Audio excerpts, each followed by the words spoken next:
Okay, you want me to bring that with me? Okay, all right. All right. Good evening, everyone. I'm Fred Hoover. I'm chair of the Maryland Public Service Commission.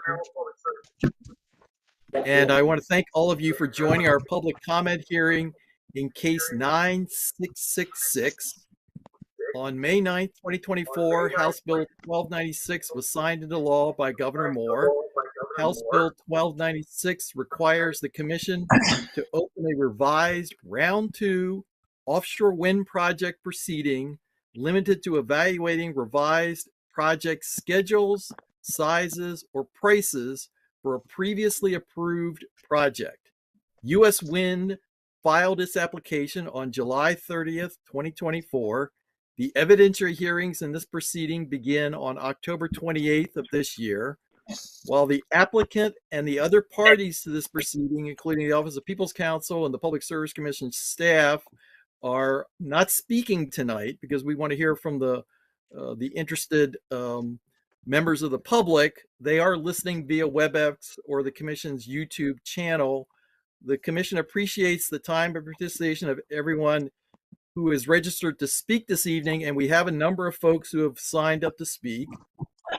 We are asking everyone to limit their comments to about 2 to 3 minutes so that we can have everyone speak during the course of the evening. You can also submit written comments to the Public Service Commission via the website. And as I mentioned at the beginning, I'm Chair Fred Hoover, and with me is our other 4 commissioners, and I'm going to let them introduce themselves right now.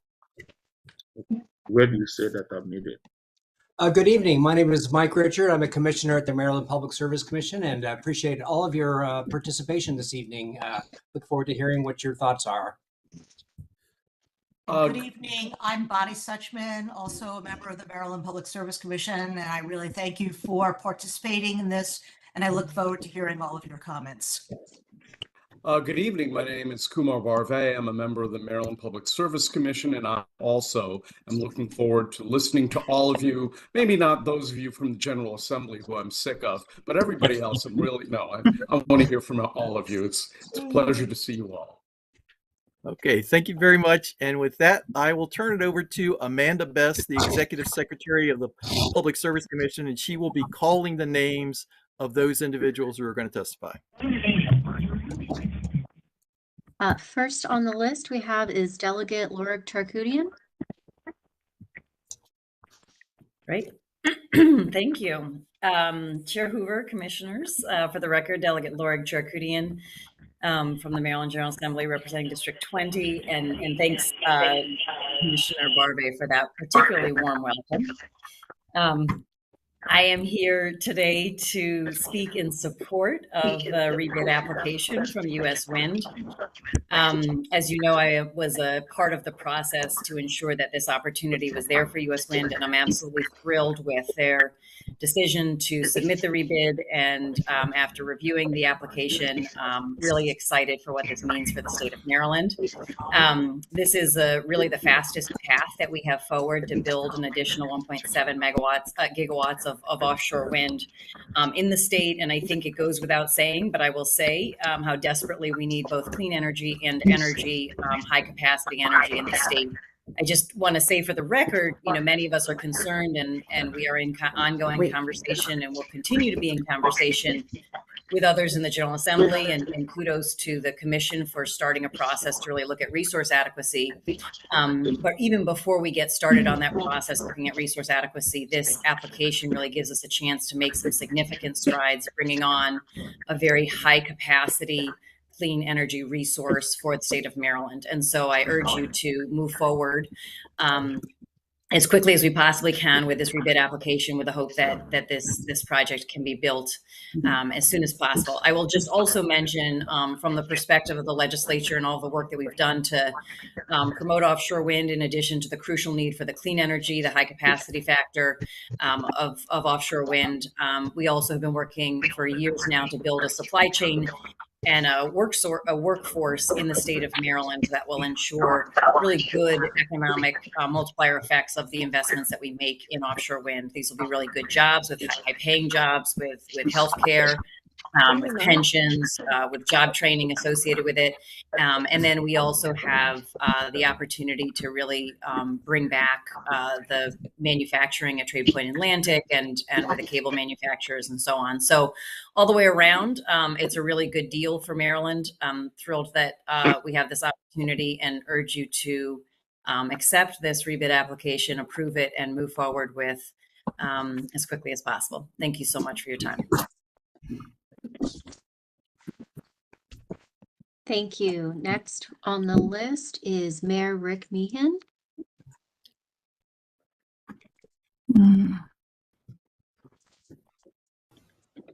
Hi, good evening. Can everyone hear me? Yes. Okay. Good evening, Chairman Hoover and members of the commission. My name is Elise Prouty. I'm an attorney at Joseph Greenwald Lake. I'm giving this statement on behalf of Ocean City Mayor Richard Meehan, who has a conflict and regrets that he's not able to be here in person with you all today.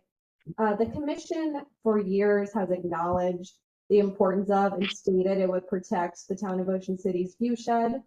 These current proceedings are the ultimate test of the commission's commitment to doing so.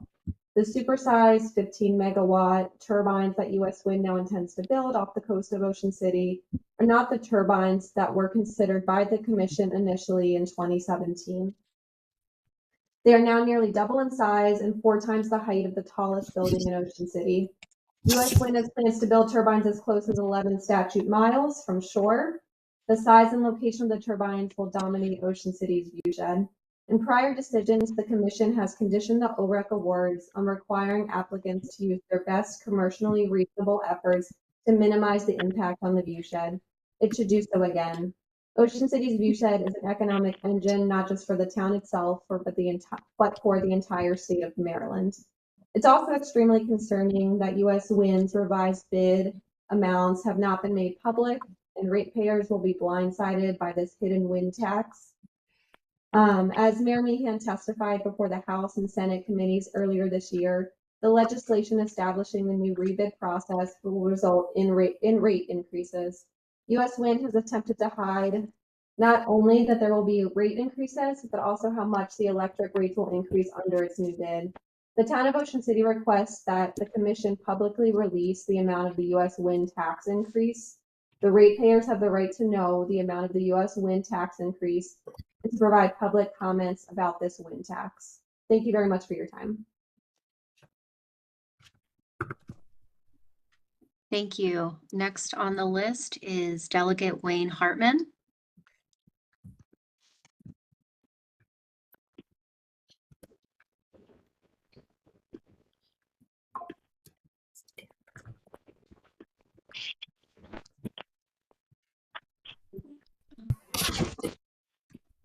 I don't see Delegate Hartman in the room, so we will go to... Hi, can you hear me?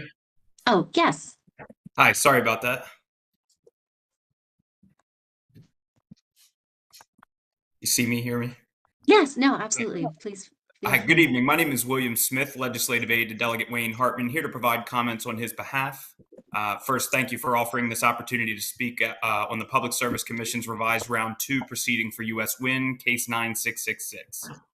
The proposed offshore wind projects continue to be a significant cause for concern to the residents and property owners of Ocean City, Maryland, and Worcester County, Maryland alike.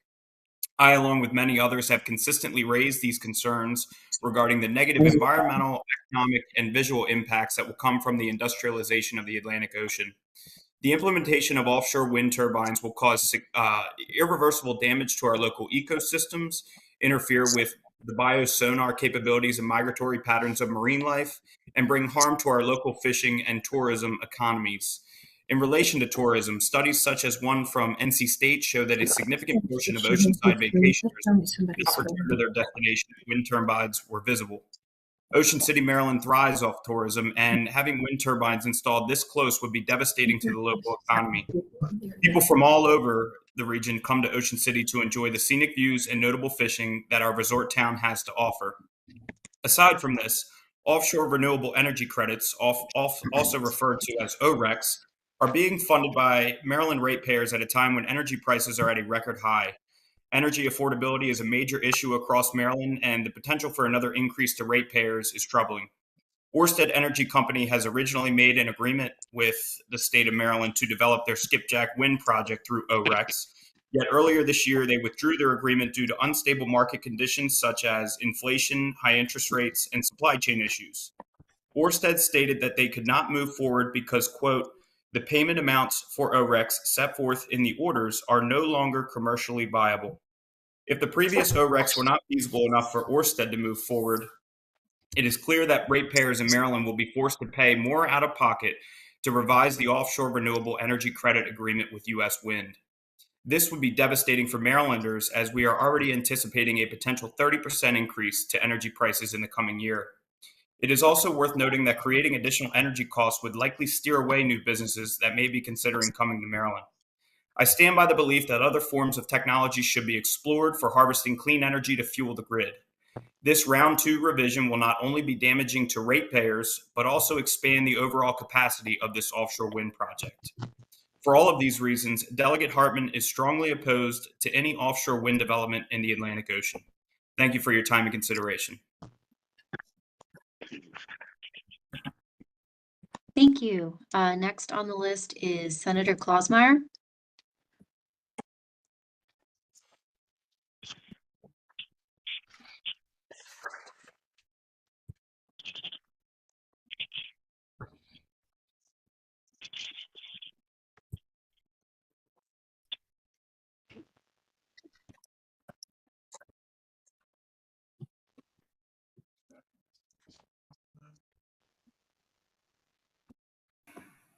I don't see Senator on the list of participants. So we will move on to Senator Salling.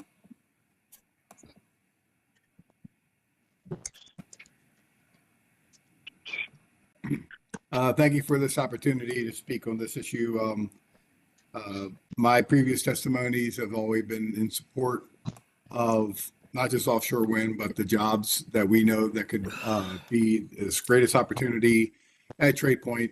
Trade Point Atlantic is in my district. We have worked very hard in that area to bring great jobs, and this is just an opportunity for our district and the state of Maryland to get better, good family jobs working on things like this. I've seen what they've done in the north of us and in the south of us, and how far out they have put the windmills and they have worked. I see an opportunity here for just U.S. Wind to work with Maryland and to achieve good things in energy. It's always good to have all different types of diverse of energy throughout our nation and the state of Maryland. It's worked in other countries as I visited in Europe, and I believe it could work here. And I think it will continue to be an ongoing conversation. And I think we need to continue to have the conversation to move forward to see what more we can do. Thank you very much for this opportunity, and have a great night. Thank you. Next on the list is Terry McKee.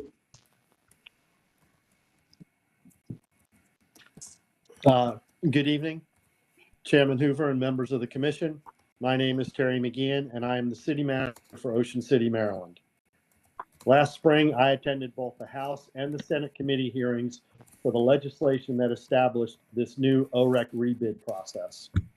At both of those hearings, and in the fiscal note prepared by the Department of Legislative Services, it was stated by this commission that this new bid process would not result in any rate increases. At those same hearings, both Mayor Mian and myself testified that in fact the legislation would increase rates. Reviewing both the U.S. Wind proposal and the testimony from the Office of People's Counsel, it is 100% clear to me we were right and this commission was mistaken. The U.S. Wind bid under consideration will raise electric rates. The only question is by how much. In U.S. Wind's attempt to prove that their bid will meet the rate increase caps, they have arbitrarily inflated their estimates of future base electric prices. In fact, they completely changed their methodology for predicting those prices from what they used during the original bid process. In other words, they moved the goalpost to disguise a rate increase. What is not clear to the public is exactly how much more of Maryland ratepayers' money U.S. Wind is now trying to get their hands on. This is because the most important number in their entire proposal, the cost per OREC, is redacted. That is simply inexcusable, and this commission should never have agreed to hide that number. By design of this legislation, U.S. Wind is the only qualified bidder, so there's absolutely no competitive reason why their revised bid amounts should not be public, unless it is to hide how much more their prices have increased from the original amounts. I urge the commission to release the true total cost of this U.S. wind tax increase to the public immediately. Not the phony, well, it's only a few dollars per more garbage numbers, but the total cost of all the ORECs over the life of the contract. Then this commission should delay any further action and hold a new public hearing so that ratepayers can comment knowing all the facts, not just what U.S. Wind wants us to see. Thank you. Thank you. Next on the list is Senator Benjamin Brooks.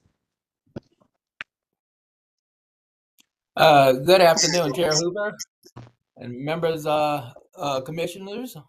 I'm Senator Ben Brooks, for the record, and I represent the 10th Legislative District in Baltimore County, and I am providing this testimony in support of U.S. Wind's application to the Maryland Public Service Commission. I'm a longtime supporter of offshore wind development and Maryland's commitment to manufacturing jobs.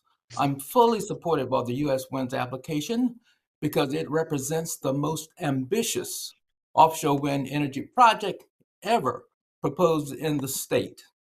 With this rebid application, U.S. Wind proposes to provide Maryland with 1,710 megawatts of offshore wind energy, the full capacity offshore wind energy from its entire federal lease, while remaining under the statutory ratepayers protection cap.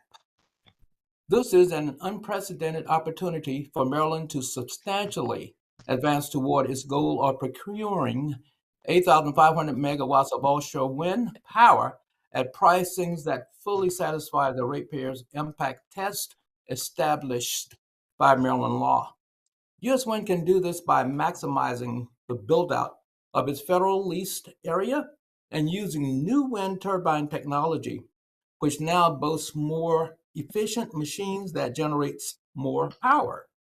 U.S. Wind now proposes to deliver nearly all of the ORECs previously awarded by the Commission to the two developers in the previous two rounds, providing a critical foundation for Maryland to achieve its ambitious offshore wind goals. Okay, good. Except I don't see myself. Unless that's The camera's on, turn it at the top. I think you need to tell everybody to get on mute. Okay, yeah, she just did. The resulting undertaking are projected to produce massive long-term economic, environmental, and health benefits to Marylanders. This opportunity to fortify Maryland's offshore wind project. You want to mute yourself, Senator Klausm? Thanks. This opportunity to fortify Maryland's offshore wind program comes at a unique moment as U.S. Wind has made significant progress in its plans to build out its entire federal lease area. As a result, U.S. Wind is poised to deliver. In closing, I fully support U.S. Wind's effort to provide clean energy and local jobs to Maryland and urge the Commission to approve their application. Thanks. Thank you. Thank you. Thank you. Since Senator Klausmeyer has joined, we can go back to Senator if you'd like to speak. Papa, what's going on?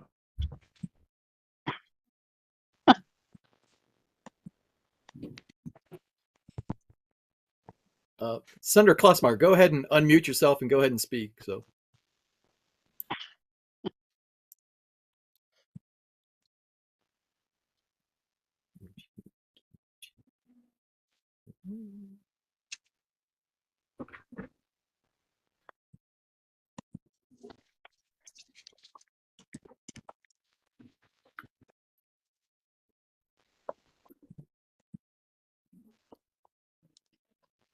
Is it my turn to speak? Yeah. Yes, it is. Go right ahead. Can you hear me? Because I can't Yes, we hear can. anybody. We can hear you, so go right All ahead. right. Ready to go? Okay, thank you. I'm Senator Kathy Klausmeyer, and I apologize for being late, but it was anyway. And I'm providing this testimony in support of U.S. wind application to the Public Service Commission, which proposes to provide 1,710 megawatts of offshore wind energy to Maryland while remaining under the ratepayer protection caps set forth in state law, which I'm sure I had something to do with. I am a longtime supporter of offshore wind development and ensuring Maryland's commitment to manufacturing jobs. This is very, very important to me. U.S. wind application provides an unprecedented opportunity for Maryland to achieve great strides in both by making a substantial down payment on its goal of procuring 8.5 gigawatts of offshore wind by 2031 and establishing a local offshore wind supply chain and good paying jobs right here in the Baltimore region, which I am very, very proud of. U.S. Wind proposes to build massive amounts of clean energy in the federal lease area and reignite the manufacturing history of Baltimore County, which is sorely needed, by building a 21st century offshore wind manufacturing facility known as Spears Point Steel, of which many people know that. Spears Point Steel will produce the steel components needed for U.S. wind offshore wind projects and at full capacity will be able to service the U.S. offshore wind market on the East Coast. U.S. Wind plans to invest $391 million in Spears Point Steel, which will employ hundreds of workers with a strong commitment to organized labor and minority-owned businesses. U.S. Wind's application also envisions enabling tens of millions of dollars to support Hellenic Cable's effort to establish an offshore wind cable manufacturing plant in Baltimore City.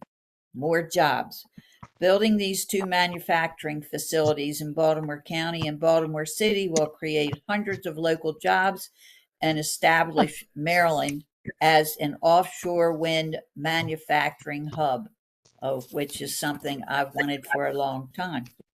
I fully support U.S. Wind's effort to provide clean energy and local jobs to Maryland and urge the Commission to approve this application. And I thank you very much for your time. And I also do apologize, but I'll know how to use one of these WebEx next time. Thank you. Thank you very much. And it's good to see you, Fred. Thank you. Take care. Mr. Commissioner Hoover. Okay. Thank you. Is that all? Thank you very much. So. Thank you. Thank you. Next on our list is Delegate Roberts.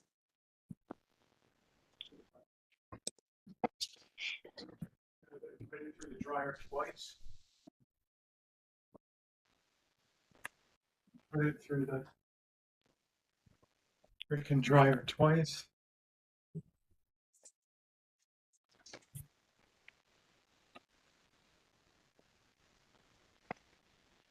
I do not see Delegate. I don't see Delegate Roberts. So we can go to Senator Carosa.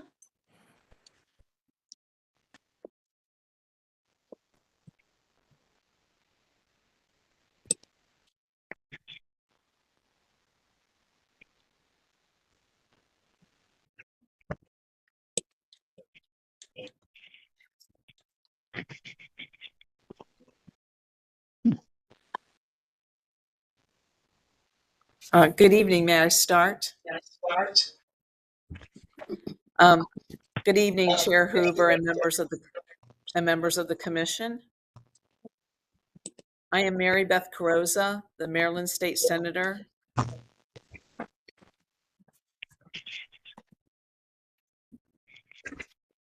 Good evening. May I start? Yes, go ahead. Yeah, we can hear you. So, yeah. Good evening, Chair Hoover and members of the commission. For the record, I am Mary Beth Carosa, the state senator for District 38, representing Maryland's coast, Worcester, Wycomico, and Somerset counties.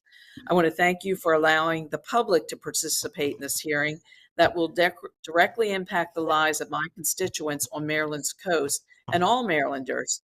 And I especially want to thank you, Mr. Chair, and the members of the commission for accepting my request to extend the public comment sign-up period for today's hearing. We are here today as U.S. Wind has submitted an application to the state of Maryland to expand and revise its proposed project off Maryland's coast. Following Ørsted's earlier decision to withdraw its Skipjack project, House Bill 1296 was pushed through this past spring, despite my opposition and numerous concerns raised at the time. This legislation established the new OREC rebid process, and it provided new methods to increase the subsidies that benefit U.S. Wind and harm the ratepayer and consumers. These new methods allow U.S. Wind to sell more of the higher price electricity and less of the lower price electricity. And these cost increases come at the expense of Maryland residents, taxpayers, and energy consumers. There's no protection for ratepayers from these price increases. The U.S. Wind bid under consideration will raise electric rates. The only question is how much. And I associate my comments with the town of Ocean City, where you heard the city manager earlier. But I also want to talk about, along with the burden to the Maryland utility ratepayers, several environmental, health, and economic concerns have yet to be addressed, and environmental concerns have yet to be addressed. I wanted to share with the commission that I previously requested written responses from the Federal Bureau of Ocean Energy Management, BOEM, to several detailed questions regarding economic, environmental, and health impacts of expanding the offshore wind energy project off Maryland's coast. They have yet to be answered. And to this end, I pose these same questions to you at the state level, as the PSC is charged with evaluating the impacts of U.S. Wind's expanded plan on the economy, environment, and health, as well as its effect on Maryland's utility ratepayers. Along those lines, I have several detailed questions. Along those lines would be that the Mid-Atlantic is in Hurricane Alley. And while Ocean City has been fortunate to avoid major hurricane damage in recent years, we still have exposure. Have any wind tunnel models been done to gather data about the impact of hurricane force winds on offshore turbines, especially the blades, and to develop a plan to deal with it? Mr. Chair and commission members, you know that commercial fishing is a major economic driver for Ocean City. Already, a large percentage of seafood consumed in the United States comes from overseas, where food safety is not as good as ours. Conceding our food production capabilities to other countries is a potential homeland security risk. What is the plan to protect our commercial fishing industry? Compensating them for reductions in harvesting or for not fishing at all is not a suitable answer. Who and what organization determines if an offshore wind energy company is at fault in order to assess compensation? And given the government investments into each industry, both the offshore wind industry and the commercial fishing industry, and the inevitability of offshore wind energy companies and commercial fishing being pitted against each other in conflicts, who and what organization determines which of the two has priority? Maryland's coast is one of the premier locations for horseshoe crab harvesting. For their blood, which is used to test for bacterial contamination in medical equipment and vaccines. This is life-saving technology for humans, with the horseshoe crabs released back into Maryland waters. This industry crosses all criteria: economic, environmental, and health. Are horseshoe crab breeding grounds being protected from the intrusion of offshore wind energy turbines? In closing, as the only Maryland state senator representing Maryland's only ocean beach town, I am representing thousands of my constituents and Marylanders across the state. In just 2 days, more than 350 people signed these petitions opposing U.S. Wind's PSC application number 96666. And these are people that would want to testify and want their voices heard. Mr. Chair, for a project that will have such a potential negative impact on the environment, health, economy, and financial burden on ratepayers and the state's budget for 20+ years, I believe it is more than reasonable to request that the Public Service Commission pause and postpone any decision and action on moving forward with U.S. Wind's expanded project application. And again, I thank you for your time. Thank you very much. Thank you. Next on our list is James Strong.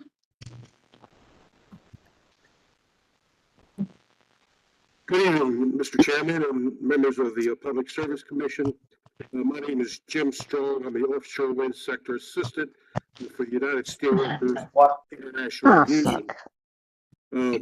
I'm a lifelong resident of Maryland. I've been a steelworker for over 40 years. It's going to call your number. My family frequently visits Ocean City and will continue to do so.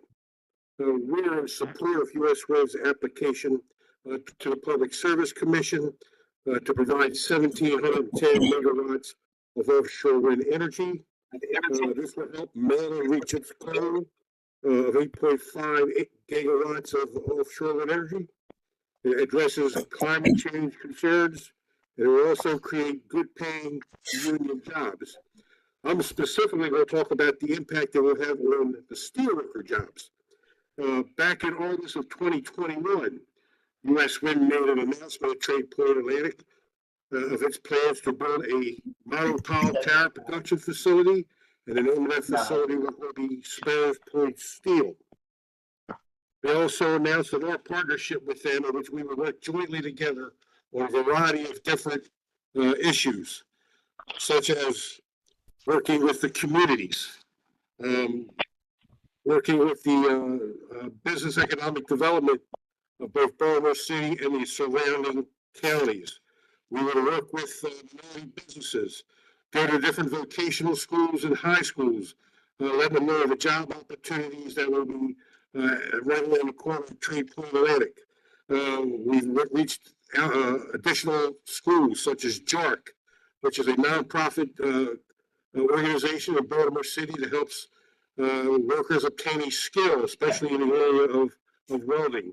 We work with other training groups such as Orcon and Earl Beck. The jobs at Sparrows Point Steel at full capacity will be around 500, and again, they will all be steelworker jobs. We have an MOU with U.S. Wind of a labor peace agreement that spells out the terms of moving forward and also negotiating a collective bargaining agreement. Look, Maryland has the opportunity to be the Mid-Atlantic hub for production of monopiles and the towers, and we should take advantage of this. We have a deep water port. Trade Point Atlantic has access to the interstates, railways, and we also are establishing an apprenticeship program in conjunction with the community colleges of Baltimore County, specifically Dundalk, in which we're going to buy the equipment, have it installed to run an apprenticeship program there. Again, for these reasons, we would ask this commission to support the application of U.S. Wind. Thank you. Thank you. I believe Delegate, I believe I saw Delegate Roberts join.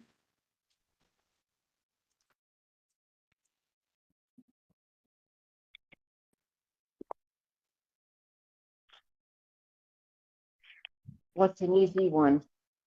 They can't use an old one. Huh? Oh, okay. If not, then we'll move on to Evan Vaughn. I'm here. Thank you. Good evening. My name is Evan Vaugh. I'm Executive Director of the Mid-Atlantic Renewable Energy Coalition. We're a coalition of utility-scale wind, solar, and storage businesses that are active in Maryland and across the regional PJM grid. I'm also a Maryland ratepayer, and I'm speaking today in strong support of U.S. Wind's application for revised Round 2 ORECs. Maryland needs more energy, more clean energy, and not just to fight climate change, but simply to keep the lights on. For many years, electricity demand has been relatively static throughout the PJM grid, which is comprised of Maryland and 12 other states. This status quo has been shattered with the most recent PJM load forecast, which estimates that PJM's Eastern Mid-Atlantic region, or EMAC, which includes the Eastern Shore, will see peak demand in the winter growing by almost 10,000 megawatts. For those who are keeping track, US Wind's project's 1.7, so we're going to need a lot of energy. Maryland's ratepayers are facing a significantly higher set of utility bills thanks to a lack of generating capacity on the grid.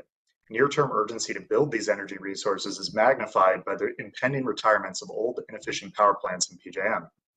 The only way out of this crisis is to bring more energy online and to do it quickly. It just so happens that US Wind's project is the single largest clean energy source that is poised to come online in the foreseeable future to serve Maryland. And I really want to emphasize this point. We've heard a number of concerns from folks on this very call, raising concerns about ratepayer costs, but there has been very little discussion of the cause of those costs, which you'll note has come before offshore wind has actually been paid by ratepayers. There's no discussion of what those increases are actually coming from.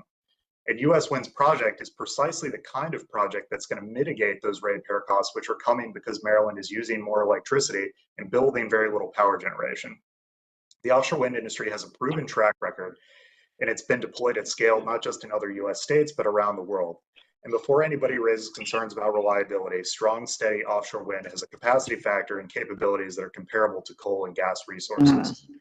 US Wind is ready to deliver, and they have their final record of decision for the Bureau of Ocean Energy Management, which, by the way, took years of comprehensive environmental reviews by multiple agencies. They have their other federal permits on track to be done by the end of the year, and they've been working diligently to form an agreement with the state of Delaware for a cable landing to deliver the power to Maryland ratepayers. Jobs and economic benefits have been touched on by other speakers, but they're substantial as well. So in closing, I really want to thank the Public Service Commission and the legislature for your close attention on US Wind's application. I urge you to approve their request. It's a vital component of a reliable electricity supply in Maryland, and it should move forward with all speed. Thank you. Thank you. Next is Dr. Noah Breastman.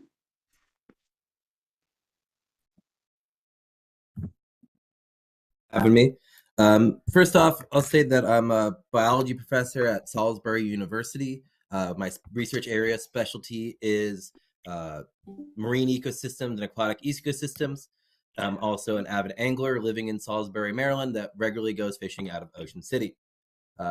As a scientist, I did my due diligence, read the entire proposals for offshore wind, many multi-hundred-page documents, and it is, in my expert opinion, that the project has more pros than cons, so I'm in support of this offshore wind project. I think while there may be short-term disturbances while the wind turbines are being built, they will provide long-term benefits to recreational and commercial fisheries by increasing offshore suitable habitat for many fishes, particularly the black sea bass, a commercially and recreationally important species. Additionally, it'll be a big boost for local economy. It will boost hundreds of millions of dollars into the local area. It'll boost our energy independence of Maryland, while reducing climate change, accelerating greenhouse gas emissions, which are particularly important for Ocean City because Ocean City is very at risk of literally being underwater in several decades if greenhouse gas emissions and climate change aren't curbed. there have been some things going around saying wind turbines are awful for birds. And while they do kill 200,000 birds annually in the US, which sounds like a lot, that is insignificant to the 600 million birds killed by hitting windows of buildings every year, and completely insignificant to the 2.4 billion birds killed every year by pet house cats. So if you want to protect birds, then I propose we ban cats, buildings, and windows before wind turbines. There is no credible data linking whale strandings in Maryland and the Delmarva Peninsula with offshore wind activity. Despite this, you'll see misinformation coming later this winter, as you've seen the last few winters, when normally whales wash up every year due to getting lost on their migration route and getting stranded due to that. It has nothing to do with wind energy. People are just drawing connections that aren't there. Additionally, if you don't want to see large spinning things from Ocean City, then I propose we also ban Ferris wheels from Ocean City for the same reason. Thank you for your time. And that's all I got to say, and reiterate, I am in support of the wind project. Thank you. We're going to try Delegate Roberts one more time.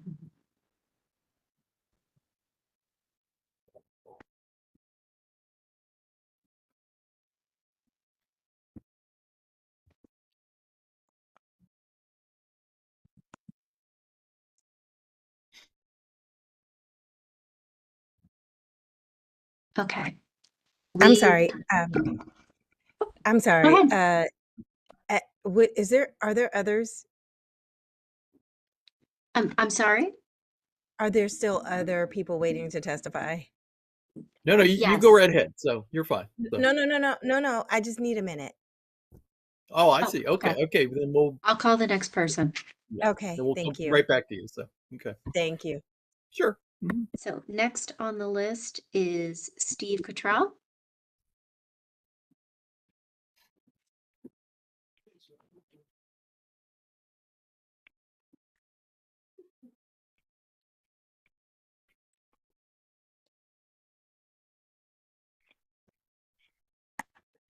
I see Steve. Steve, if you can hear us, it is your. Okay, I'm sorry, I just unmuted. Good evening, everyone. I'm Steve Cottrell. I'm the president of Delaware Audubon.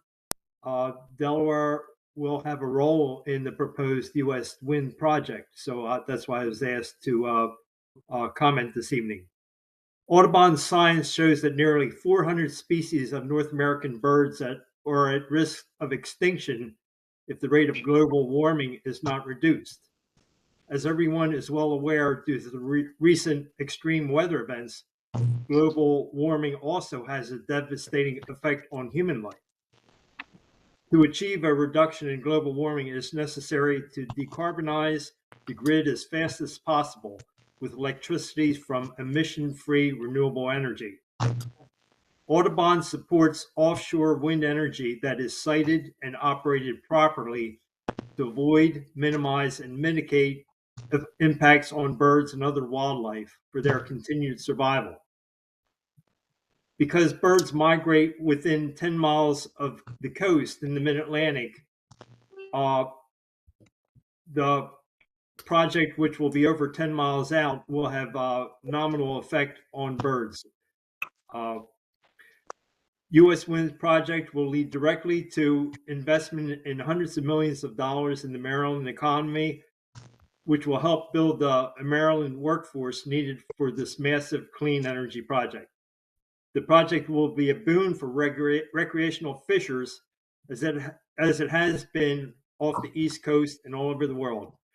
Delaware Audubon strongly urges the Commission to approve the U.S. wind application. Thank you. Thank you. Delegate Roberts, if you're ready. If not, I'll go to the next person on the list.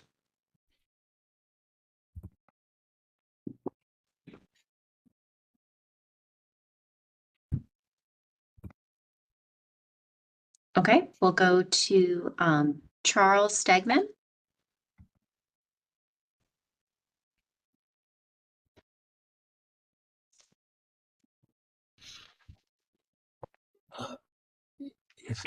Could I speak? I'm speaking on behalf of Charles Stegman, John Groud. Yes. Sure. If I don't see Charles, if you're here to speak No, on behalf he of had Charles. another appointment. If I could speak for him. Sure. Okay. Charles is president of the Waikamoku Environmental Trust. My name is John Groud, and I'm testifying on behalf of the Waikamoku Environmental Trust in strong support of U.S. Wind's efforts to provide clean energy and jobs for Maryland, and we strongly urge the Commission to approve the application. After listening to so many past hearings, it's nearly impossible to present new evidence from either side regarding this project. However, 3 weeks ago, and again last week, I believe we watched the most powerful arguments in support of this project. Two almost back-to-back hurricanes, results of a warming sea, with billions of dollars of damage across many states. Daily reports reminded us that the waters of the Gulf, that were the warmest on record, were generating the hurricanes and tropical storms with up to 150 miles per hour in some cases, from the coast of Florida to the mountains of North Carolina. Global warming is real, regardless of denials.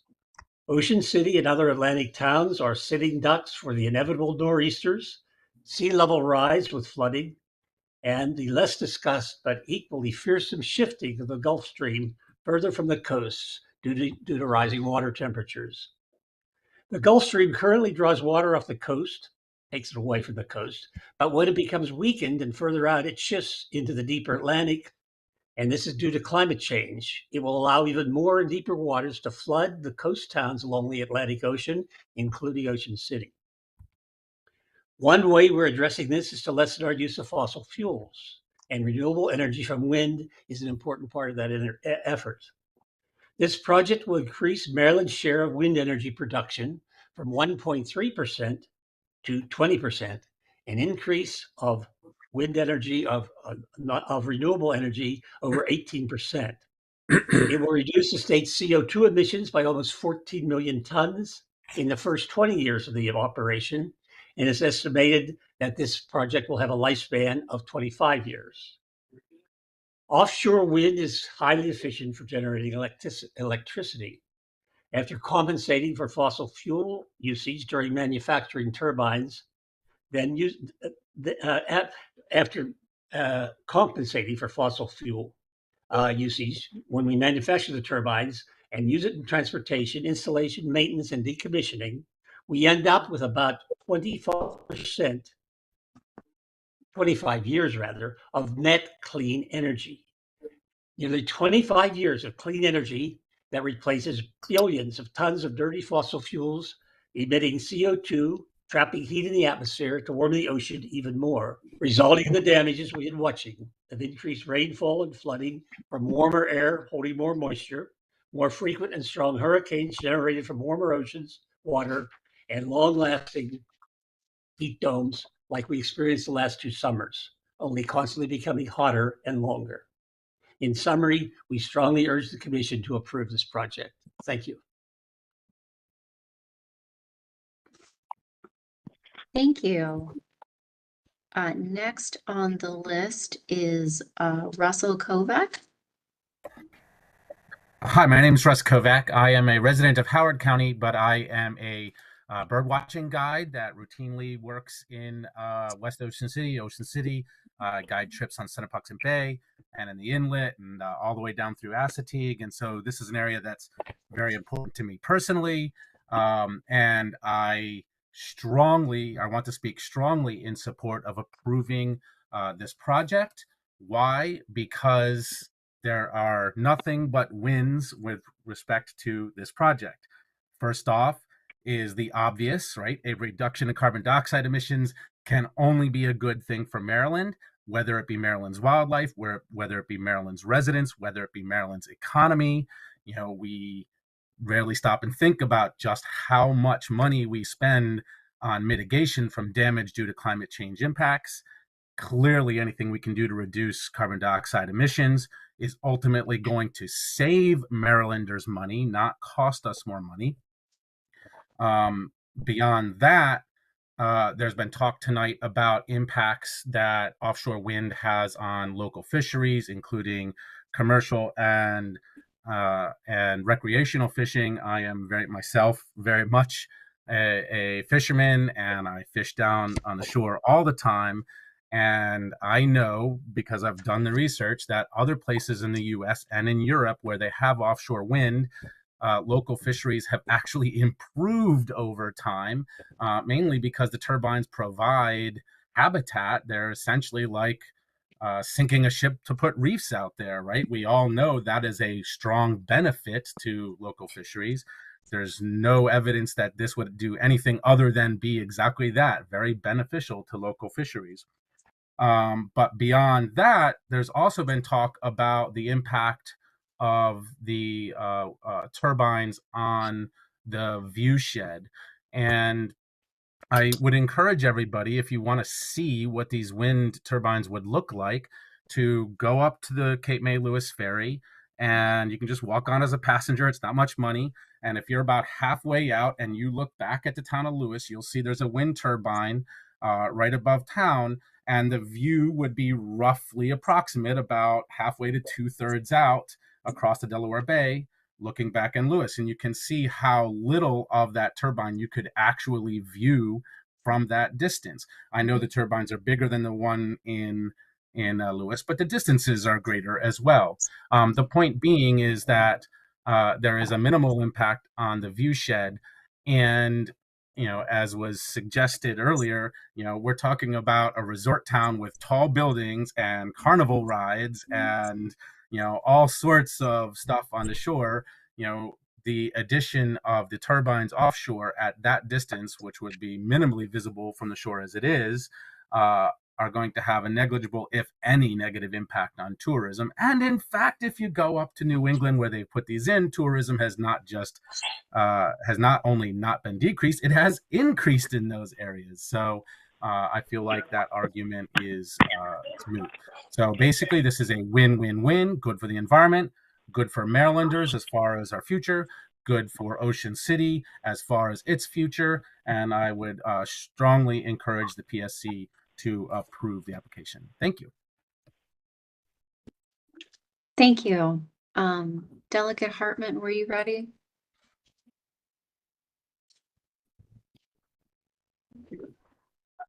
Or I'm sorry, Delegate Roberts, were you ready?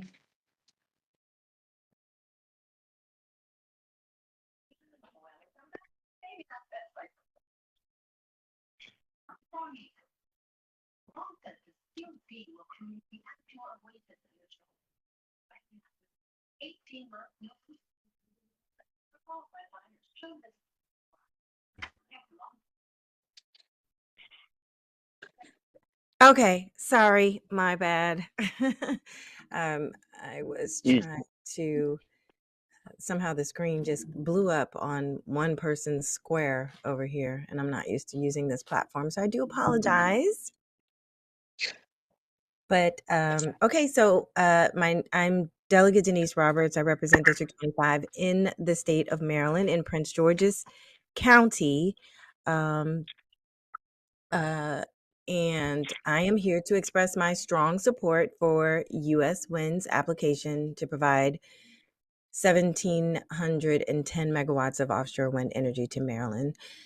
This project is crucial for advancing our state's clean energy goals and will bring significant benefits to our environment, economy, and the health of Maryland residents, something I really care about. U.S. Wind's project will increase the state's, and I know I'm repeating a lot of what has already been said. U.S. Wind's project will increase the state's wind energy production from 1.3 to 20%, reducing nearly 14 million short tons of CO2 emissions over the first 20 years, which is pretty amazing. This dramatic reduction in pollution will improve air quality, leading to better health outcomes for Maryland residents, especially in communities that have historically been impacted by poor air quality and pollution-related illnesses like asthma and respiratory diseases. Economically, this project will be a major driver of growth. U.S. Wind is committed to working with minority-owned, women-owned and veteran-owned businesses, creating opportunities for these enterprises to participate in Maryland's clean energy, in the Maryland energy economy. And I am very pro-business and very much an advocate for opportunities for minority-owned businesses. So I'm really excited about that part. It will inject hundreds of millions of dollars into our state, creating jobs and ensuring that diverse businesses benefit from this transformative development. I urge the Commission to approve U.S. Wind's application. The project not only moves us forward and toward cleaner energy, but also improves the health of our residents and creates opportunities for minority-owned businesses across Maryland. So thank you for your time and consideration. Thank you. Thank you. Next on the list is Kim Quellin. Hello, can you hear me? Great. I'm Kim Quellin. I have a PhD in biology from Berkeley. I'm currently a biologist at Salisbury University and also a biology author for Pearson, but I'm here to speak for myself, and I live in the coastal bays. I'm here to urge the Maryland Public Service Commission to approve the current U.S. Wind application. As someone who reads primary sources on the biodiversity crisis and climate crisis on a weekly basis, I'm regularly stunned by the Pandora's box we've opened up with burning fossil fuels. And the data look more threatening every week. It is truly astonishing. The situation that we're here, it's completely unprecedented. Thus, I'm deeply grateful to the strong evidence-based leadership in the state of Maryland to pivot towards sustainable energy economy.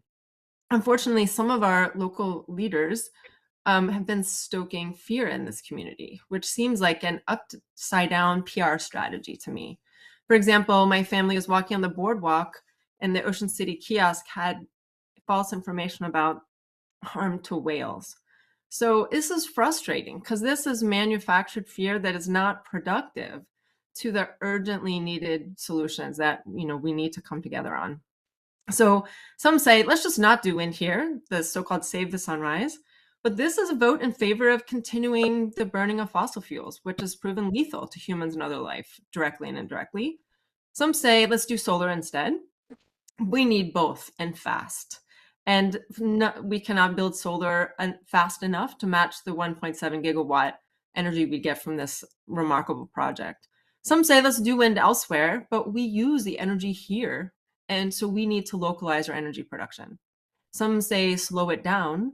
But we've already seen success elsewhere. We've vetted this project extensively, and we're up against steep deadlines to avoid the worst of climate catastrophe, which will be very, very expensive to this community. I'm already seeing the road to my house flood regularly now. I'm seeing big holes open up in our wetlands in the coastal bays. It's happening here, and it's happening fast. So there's so much to be gained by this project, and like a different PR approach. We can show students like mine who are having serious mental health challenges. This is a national epidemic. They need hope. We can tell them we're on the job. These turbines are a positive symbol that solutions are at work. These same young people will be attracted to the green jobs that will help them be part of a solution. We can woo the tourist with promises that their Ferris wheel ride will be powered by the wind. And we can lure fishers, as was said earlier, with the promise of amazing fishing in these new artificial reefs. So, commissioners, I urge you to do your part to approve this project to help us pivot towards a more sustainable lifestyle in this new millennium. We have to think big. Let's work together and preserve ecosystem function and human health and well-being. Thank you. Thank you. Next on the list is Kim Aplanala.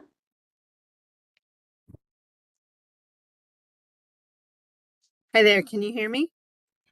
Yes. Okay, great. Thank you for having me. And I am also in support of wind. I am a resident of Worcester County and Ocean City. I do believe that one of the key components of this is to keep the temperature of the planet down. We are at a critical juncture that we've witnessed recently, as what was said earlier about the hurricanes that are happening, and they are increasing at a much faster speed than anyone has ever. I mean, many people have predicted this. However, now it's happening.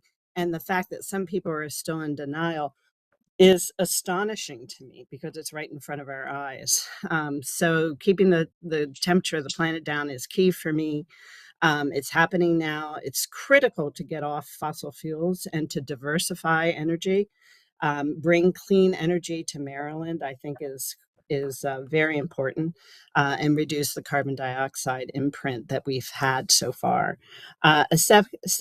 A second thing is that what I like about clean energy is that it's self-sustaining. We're not dependent on foreign oil or fossil fuels or even another country. We are then self-supported in the United States, and I think, and in Maryland, and I think that's really critical. Another thing is that I don't see any evidence, and I have looked and searched for any risk to wildlife. There is a little bit, as what was said earlier, this very small impact on birds, very small impact on whales. I went up to Woods Hole, Massachusetts, and spoke to some experts on whales. I even asked about the acoustics. I spoke to an acoustic scientist who specializes in whale acoustic, and she said there is no evidence. We don't have any evidence that wind affects the hearing or the acoustics of whales. Personally, for me, when they're talking about an economic impact, I'm originally from Delaware on Sussex County and the beach, and my family was in both Rehoboth, Dewey Beach, and Ocean City all my life. I grew up in the 60s. I remember when Ocean City had the only building that was high was the Carousel Hotel. I remember how all the condo units and the hotels were impacted, and all the neighbors who had been there far before those hotels, their light was blocked when the skyline was built up in Ocean City. And I remember it when it was just a really small town. So that never stopped tourism. All the building of all the hotels and the condo units never stopped people from coming. So I think I'm losing my point. But anyway, what I was saying is if it increases my electric bill a little bit, I'm willing to take responsibility for that and pay more. I'm happy to do that. I think that the impact is very small compared to the benefits. And I think that's really it overall. Giving enough time for other people, but I thank you for listening, and I urge you to approve this. Thank you for your time. Thank you. Next on our list is Robert Lukanik.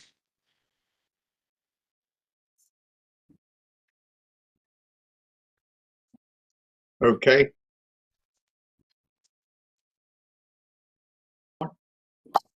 Am I on now? Yes, we can hear you. Oh, okay. Good. I'm Bob Lukanik. I'm speaking on the behalf of the Southern Maryland Audubon Society as their conservation chair. We're a chapter of the National Audubon Society consisting of approximately 650 members. We cover Charles, Calvert, St. Mary's, and Lower PG County. Our organization wants to show its support for this U.S. wind offshore green energy project by asking that your commission approve this application. The project will provide a much needed source of clean energy, jobs, investments in Maryland companies. And our Southern Maryland Audubon has followed the detailed efforts of this company to minimize the impacts on the birds using this area, mostly the impacts to their migration. These impacts have been studied and mitigated to its best by U.S. wind. I concur with some of the other speakers regarding our avian friends, such as Dr. Breastman and Steve Contrell. And I'm making it short because you know all the technical parts of this, and it's something that's going to be needed. And we're going to have to, it looks like they're trying to do the best job they can with this. And to deny we're going to need clean energy and renewable energy, it just doesn't make sense. So as society asks again that this application is approved. Thanks for having us here, for the opportunity. Okay. Thank you. Next on the list is Carol Satilli. Hi, everybody. My name is Carosa. I'm testifying in support of U.S. Wind's offshore wind farm site. I live 6 months a year in Ocean City. I'm a trained naturalist and an avid birder who, as a volunteer, I monitor horseshoe crab and diamondback terrapin populations for the state of Maryland. My community, where I have lived for 21 years, is Bayfront, where rising tides have already caused issues. And in other areas of Ocean City, flooding during storm surges often closes roads and damages dwellings. It's only going to get worse unless we do something. In this day and age, we need to look at the good of the entire community, not just the interests of a few individuals who are worried about their view corridors. Additionally, I firmly believe these fears of view impacts are misplaced. These turbines will be mere spots on the horizon. I realize change is rarely embraced, especially when someone who has no particular interest in the society at large is hell-bent on maintaining the status quo. As someone who sits on the beach much more than I probably should, I also thought long and hard about having wind turbines in my distant view. I concluded that the value this project brings is so much more important than a slight change in my reality as I gaze over the water. U.S. Wind has done its homework. I was initially very worried about its impact on migratory birds, but the wind farm has been sited far enough offshore to mitigate impacts on birds, but close enough not to harm migrating whales. U.S. Wind has also worked with anglers to ensure that livelihoods and hobbies are not negatively impacted. Finally, this project, as many have said, will bring jobs to the area while helping to supply clean energy to thousands. It's a win-win-win. Even the select few who don't want this wind farm will likely realize soon after its installation that their fears were overstated. I urge you to approve this application. Thank you. Thank you. Next on the list is Christopher Smitley.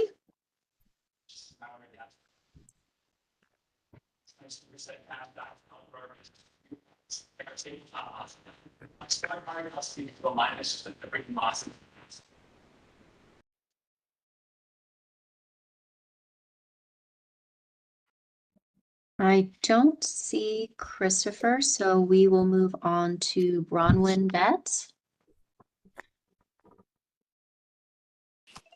Hello, my name is Bronwyn Betts. I'm a lifelong Maryland resident and a current property owner in Worcester County, just a few miles from the lease area. I'm speaking in support of U.S. Wind's application. It's long past time that we move to clean energy technology and reduce carbon emissions. I was also born and raised in Baltimore County and have lived in Baltimore City, and I look forward to the economic benefits and increased manufacturing that this project will bring to there. Thank you so much for giving me the opportunity to speak in support of the application tonight. Thank you. Thank you. Next on the list is Kristen Mallory.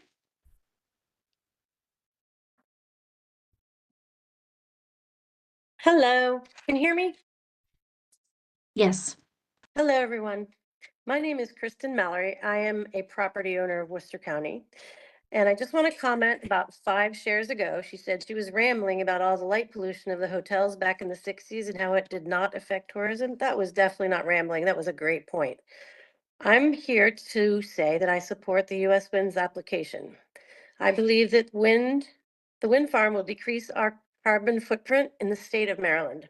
And when I found out that in about 1.5 months, the wind turbines will offset the carbon that they use to create them, I was blown away.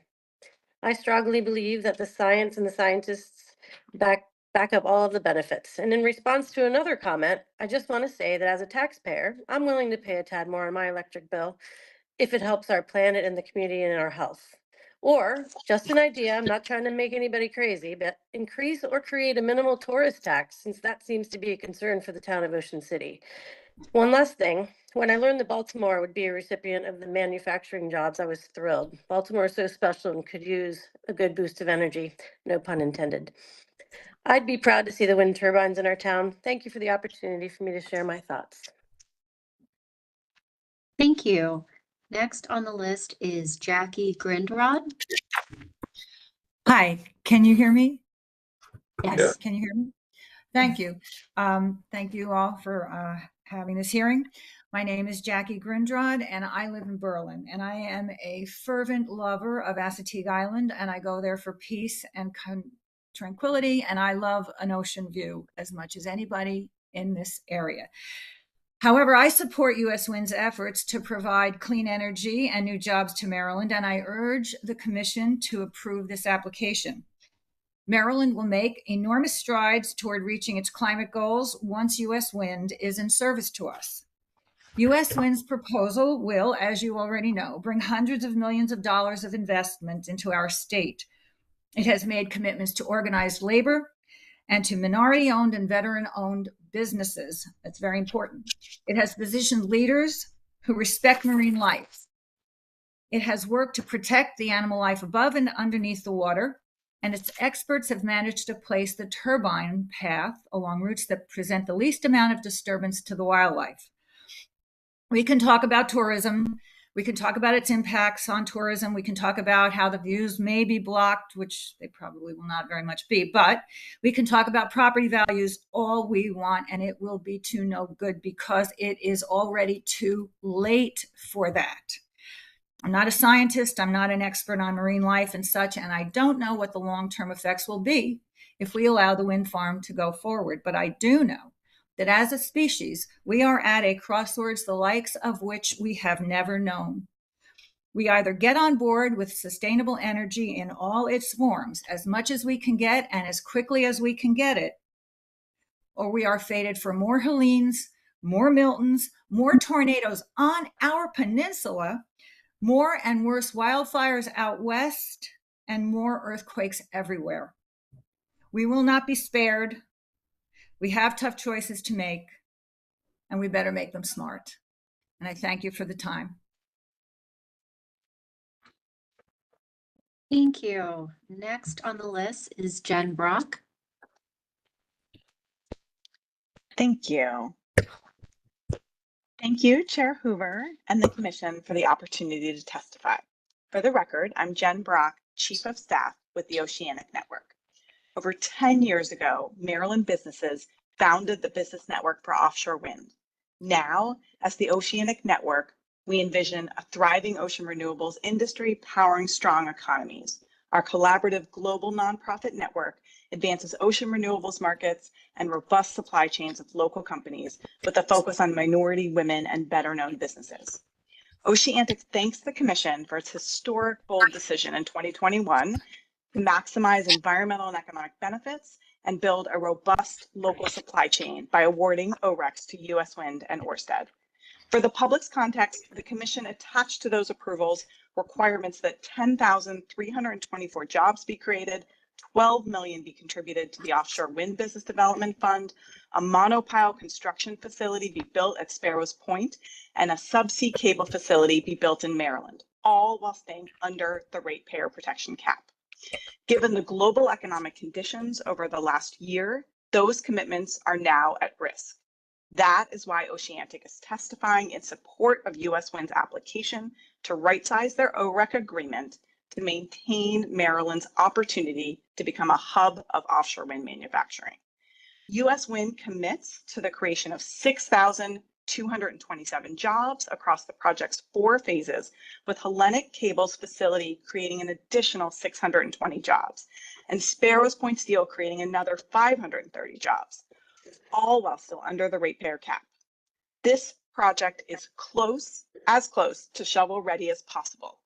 Pending a few final permits, it's secured their record of decision and has its interconnection set.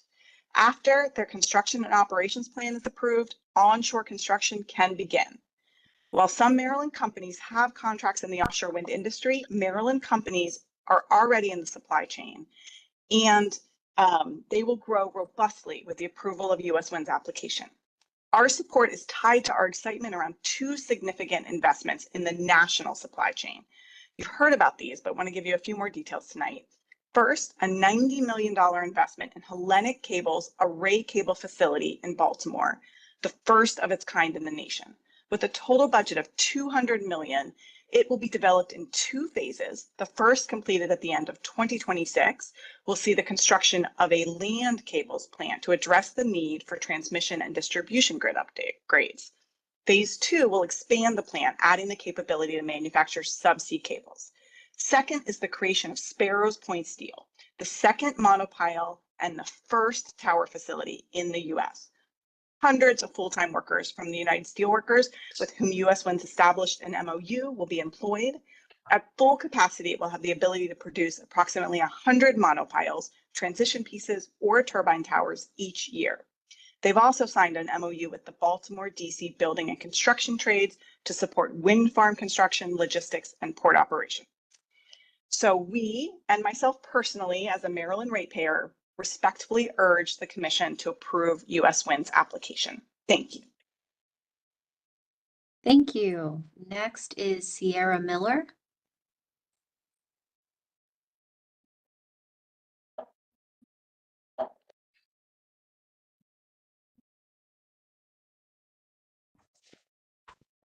Good afternoon. My name is Sierra Miller. I apologize, I'm a bit under the weather, so I'm going to try and keep this brief. You can probably hear from my voice. As someone who spends a significant time in Ocean City, who has been a resident, who visits often, and who has studied environmental science and energy issues, I want to share my support for the project. This project not only increases renewable energy in Maryland and diversifies the state's energy profile, which ensures energy security. It's also, like others have mentioned, studies show that the effects on birds will be nominal. Migratory songbirds migrate within 10 miles of the coast in the mid-Atlantic at 2,000 to 3,000 feet. This was a factor that the Department of Interior took into account when carving out the lease area for this project. Moreover, seabird, geese, and duck avoidance has been documented in detailed studies in Europe and in similar projects to show how birds avoid shipping lanes. These species fly low to the water and around turbines and below blades. So that's kind of the effect on migratory birds that I've thought about in supporting this project. Another thing that I've thought about in supporting this project, U.S. Wind does not have and is not seeking permission to hurt any marine mammals.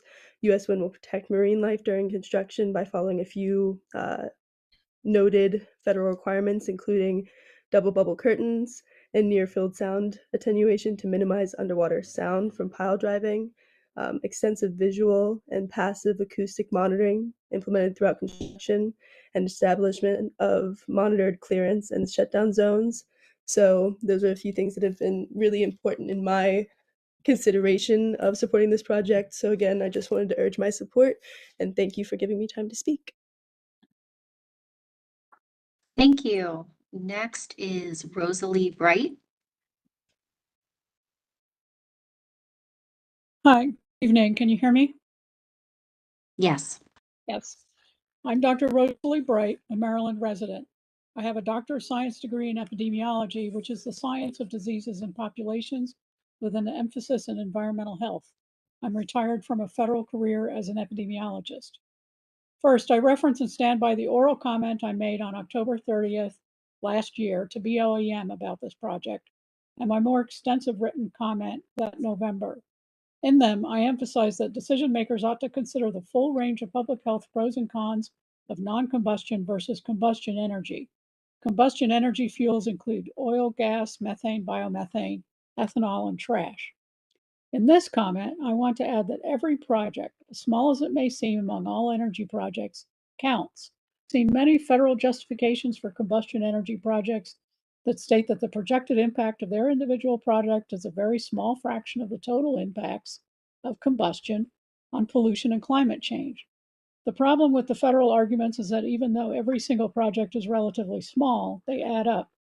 The only way to tackle the entire problem of combustion fuels usage is to address each project The only way to reduce the impacts of combustion on pollution and climate change is to eliminate each project. As a society, we now have the capability to replace most combustion, and we need to do so expeditiously. Meantime, we need to develop the technology to remove the combustion projects that we currently can't replace. Clearly, to eliminate combustion projects, they need to be replaced with non-combustion energy projects, including wind. Wind projects should take advantage of both onshore and offshore locations, such as the one being considered today. A major benefit of replacing combustion projects with other sources of energy is improved health, as I had detailed for BOEM. The direct benefits include less risk of explosions and thermal burns, less health problems from air, water, and ground pollution, and less health problems from the noise generated by combustion. The indirect benefits include slowed or stopped climate change, which is causing health problems, injuries, starvation, and deaths from storms, drought, wildfire, decreased crop production, declines in ocean food resources, increased infections, and less habitable land. The risks and projected environmental and human health impacts from offshore wind energy generation are small compared to the impacts from equivalent amounts of energy generated with combustion. The risks and benefits equation strongly favors supporting the current proposal to expand the Maryland offshore wind turbines project. Thank you for this opportunity to comment. Thank you. Next on the list is Mary Hubner. Good evening. My name is Mary Hubner, and I live in Wicomico County in Salisbury. And I do support U.S. Wind's efforts to provide clean energy and jobs to Maryland, and I urge the Commission to approve this application. Almost everything I was going to say has been said. I am a bird watcher, and I do definitely care about birds, but I believe that the birds will have a nominal effect, be nominally affected by this project. I was in Holland a number of years ago, and we had a tour leader who told us that they planned for 50 years, not 4, like we do. And they have turbines everywhere. So I figure they must be doing something right, and it would be good for our Eastern Shore as well. A number of my friends have already spoken. I hope the Commission will support this project. Thank you. Thank you. Next on the list is Kathy Phillips. Yes, hello. I'm calling in by phone. Thanks, we can hear you. Okay, thank you. My name is Kathy Phillips. Thank you for this opportunity to comment to the Commission. I am a resident of Worcester County and have lived in Ocean City and West Ocean City for well over 40 years. I'll start by saying ditto to almost every comment that has been made in support of this project, but I do want to emphasize 2 other points. The fact that we do need clean energy now. 2 of our economic centers on the lower Eastern Shore, Ocean City, Maryland, and Crisfield, which has been a fishing community and a very vital part of Maryland's economy, are going underwater more frequently. And at least Crisfield has is proactively taking steps to attempt to mitigate the ongoing flooding. But it's the fact that downtown Ocean City goes underwater almost every full moon and definitely every storm tide. These are just indicators of why we need to transition to cleaner sources of energy. Also, as sea level rise increases on the lower Eastern Shore, most impacted is not going to be property owners, condo owners in Ocean City, Maryland. It's going to be our underserved communities on the lower Eastern Shore. They live in areas that are along rivers, creeks, and low-lying marshy areas of the lower Eastern Shore. and they are the ones that are going to be impacted first. Also, our farming communities are already being impacted. Saltwater intrusion into their crop fields is making it more and more difficult to grow their normal crops, especially soybeans and corn. And everyone on the lower Eastern Shore is starting to be impacted by saltwater intrusion into their drinking wells. So as someone previously said, we are beyond the time to make a change.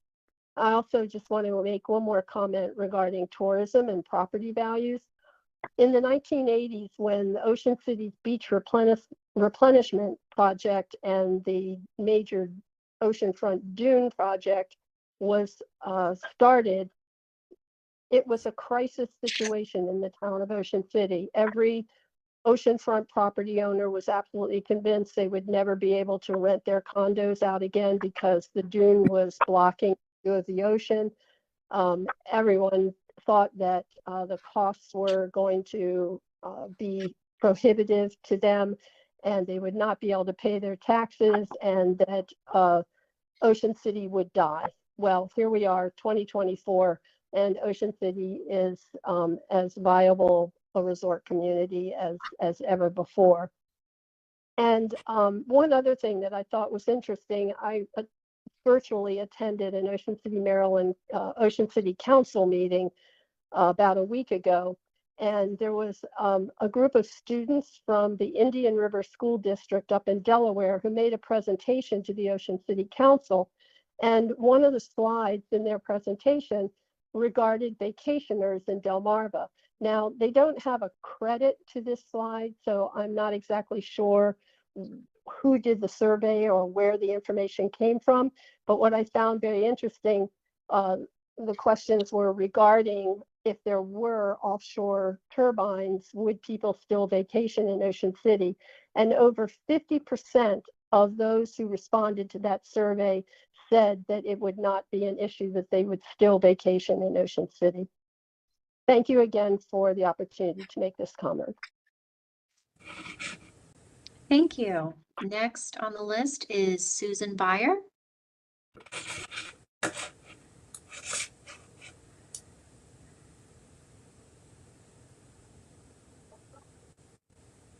Susan, I think you're on mute.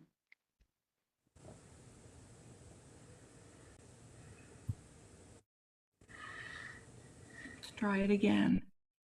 Okay, is that better? Yes. Okay, sorry. My name is Susan Beyer, and I'm a resident of Worcester County. I've lived here for 9 years and previously had lived in Montgomery County for almost 40. I support U.S. Wind's efforts to provide clean energy and jobs to Maryland, and I urge the Commission to approve this application. As a grandmother, I want to leave a safer, healthier planet for my grandchildren and for their grandchildren, and so on. There's a lot of misinformation circulating about offshore wind energy.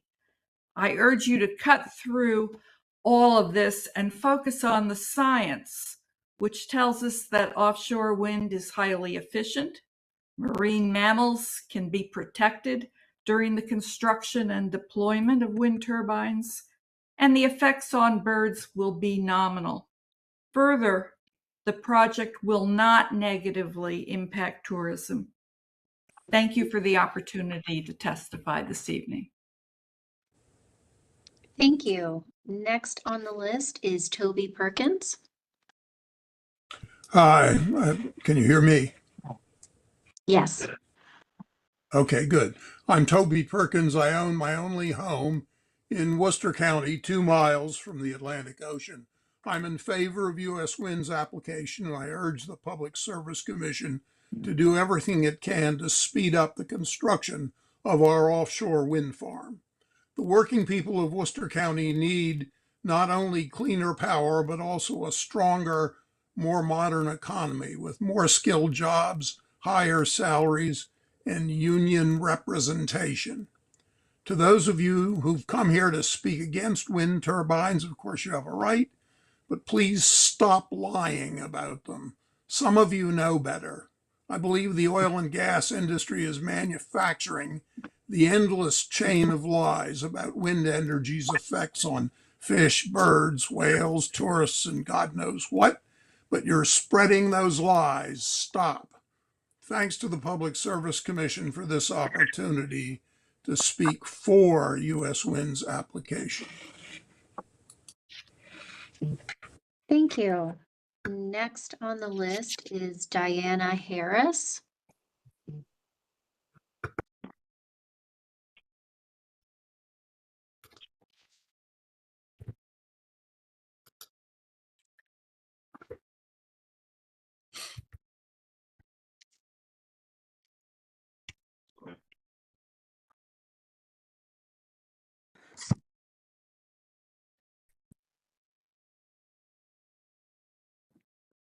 Am I now unmuted? Yes. Hello, can you hear me? Yes, we can hear Okay, you. good. Thank you very much. As you said, my name is Diana Harris, and not that it matters where I live based on what I need to say tonight, but I do live in Worcester County. And especially hearing the man who just spoke, I would just like everybody to know factually that every wind company is owned by a major gas and oil company. So to pit the two against each other is just a fallacy. They are all owned by gas and oil, every one of them. And if anybody, it's Diana Harris at me.com. If you want that information, text, send me an email. I'll send you all the information. But that's not my testimony. My testimony tonight is about the size of these turbines, which is what I thought this hearing was about. And I just want to, I guess, ask, I had something written, but after hearing all tonight, I'm going a little off case. What is the state going to do about issuing permits for these larger and ever larger turbines and all of their larger components, many of which, most of which, have yet to be tested? In fact, the blade failure that we've witnessed off of Martha's Vineyard this year happened and is also happening off of Dodgers Bank in England. They're all the same GE Verona blades. They're all 351 feet long, and they've been tested in Massachusetts at a facility that can only handle torque testing of 300-foot turbines. So they've cut more than 50 feet off the blade and tested, and then have used kind of math to say if they can handle the torque or not. And we've seen these failures. We know that there are 3,800 failures on average per year. So what is the state of Maryland going to do to protect the coast of Maryland from a tragedy like happened in New England? Because that I factually know that debris has landed on the shores as far north as Newfoundland and as far south as New Jersey. So it's so I'm not going to, let me rephrase. I just want to make sure that the state of Maryland is aware of all of the issues surrounding this. I've heard so many issues why we're so in favor, but nobody is discussing how we protect the state of Maryland.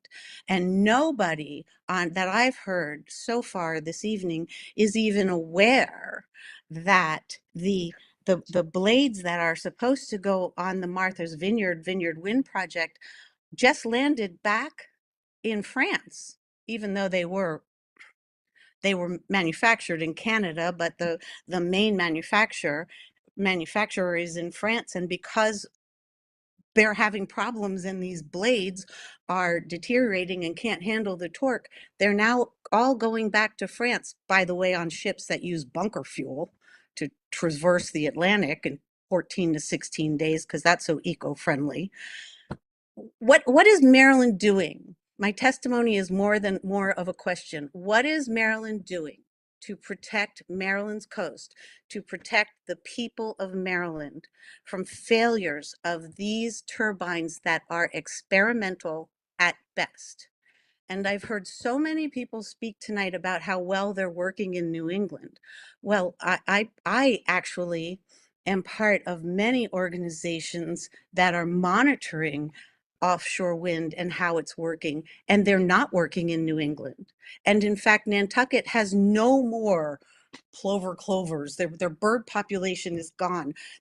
Where they're pounding the pilings on Cox's Ledge, we're having massive amounts of dead fish just come to the surface. And I don't think anybody on this meeting this evening knows that Cox's Ledge is one of our most fertile fishing grounds that provides us with our food. So I'm really concerned that what I'm hearing tonight is, I feel as though they're all talking points of the Green New Deal and the energy deal. And I don't think that we're really looking into some of the negatives that are happening, some of the negatives that could happen to the state of Maryland.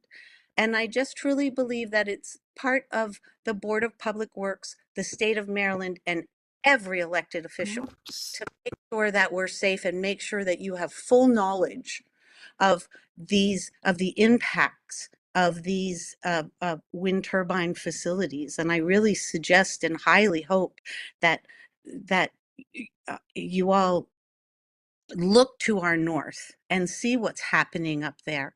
And maybe we should ask BOEM why, when we're asked why these blades are being shipped back to France, they have no comment. Why GE Verona has no comment. Why Vineyard Wind has no comment. We need some transparency here, and we need to without being pro-wind or anti-wind, just actually see what's happening in our northern waters and look at that and analyze that and make sure that the decisions that the state of Maryland makes for the state of Maryland is what's best for Marylanders and the coast of Maryland, our environment and our drinking water. And it's a lot deeper than ooh, wind is free, because it's not. And when these turbines break, I have heard no one this evening talk about the thousands of gallons of fossil fuels required to run each of these turbines yearly. So thank you for letting me speak. And I apologize for not reading my statement, but listening for the past 2 hours got me a little upset.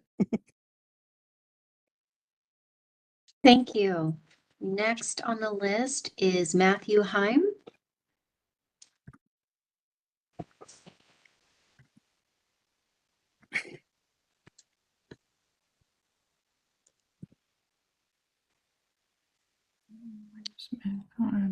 I don't see Matthew.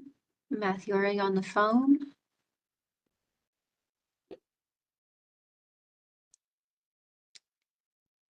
If not, the next person on the list is Dana Kester-McKee. Hi, I'm Dana Kester-McKee. I'm a resident of Worcester County. I've lived here since 1980. I would like to strongly support this application by US Wind.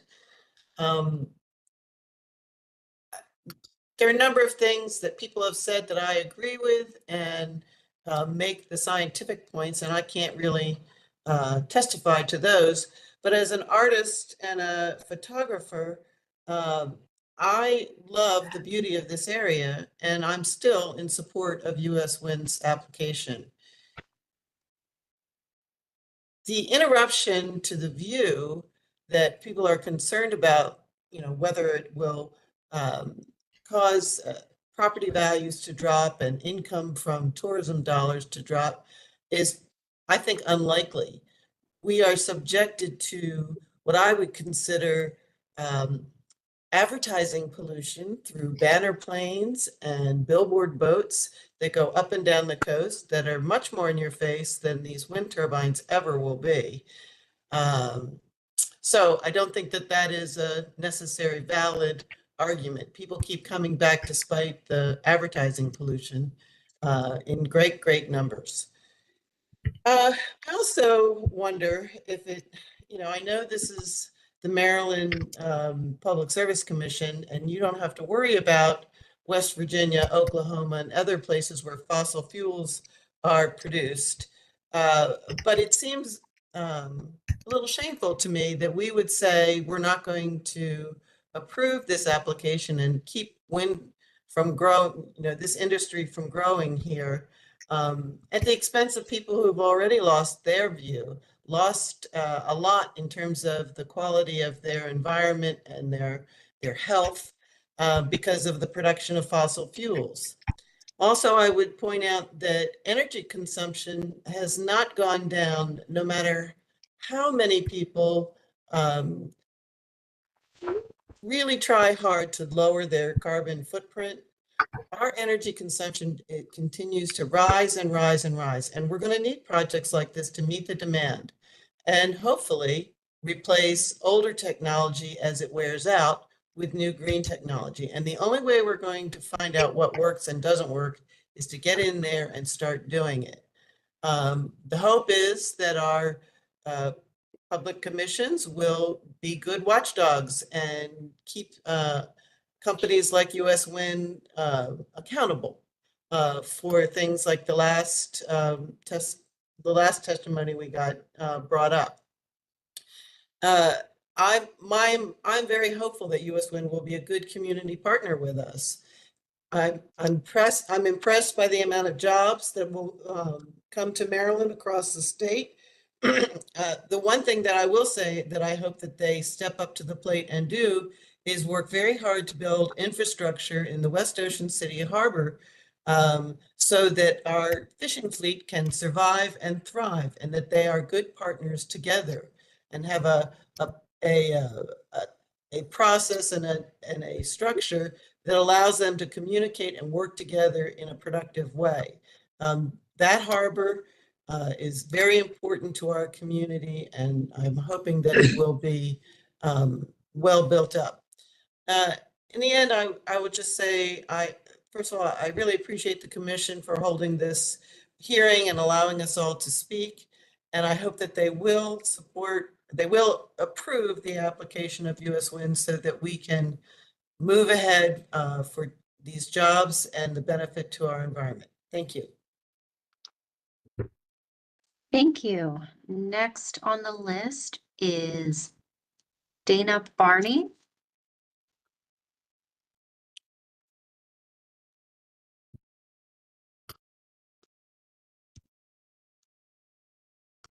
Hello.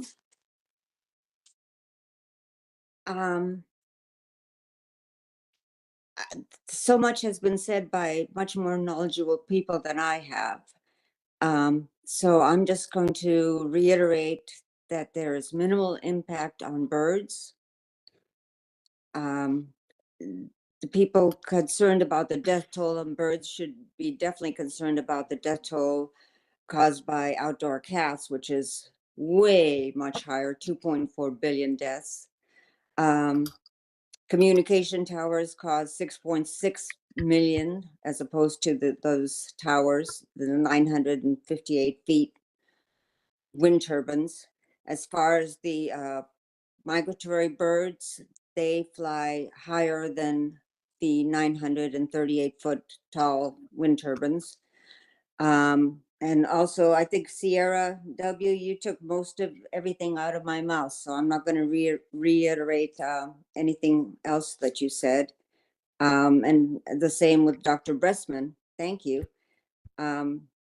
Fish studies in Scandinavia showed, and in Virginia, showed that there were increased marine life around the platforms that wind turbines have. They attract marine life, eventually forming an artificial reef.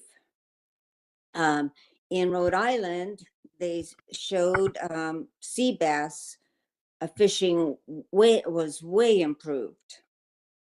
As far as marine mammals, there are no known links to the geophysical survey of ocean bottom noise, which may disturb but will not kill marine mammals. I used to work for a contractor that did acoustic testing for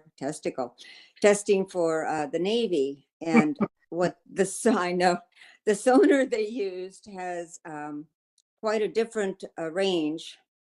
The sonar that is used by wind turbines, its installations has a much lower noise, uses higher frequencies, and has a narrower beam width than that is used in gas and oil exploration or military operations. And as a matter of fact, the Navy sonar may actually affect marine mammals. And the necropsies that were done on the recent New York and New Jersey strandings showed that the damage may have been and could have caused the deaths were by vessel strikes. As far as the impact on wildlife, I really do think that tourism has much more impact on wildlife than these wind turbines will do. Thank you very much. I definitely am not used to doing this, as you can tell. Thank you. Thank you.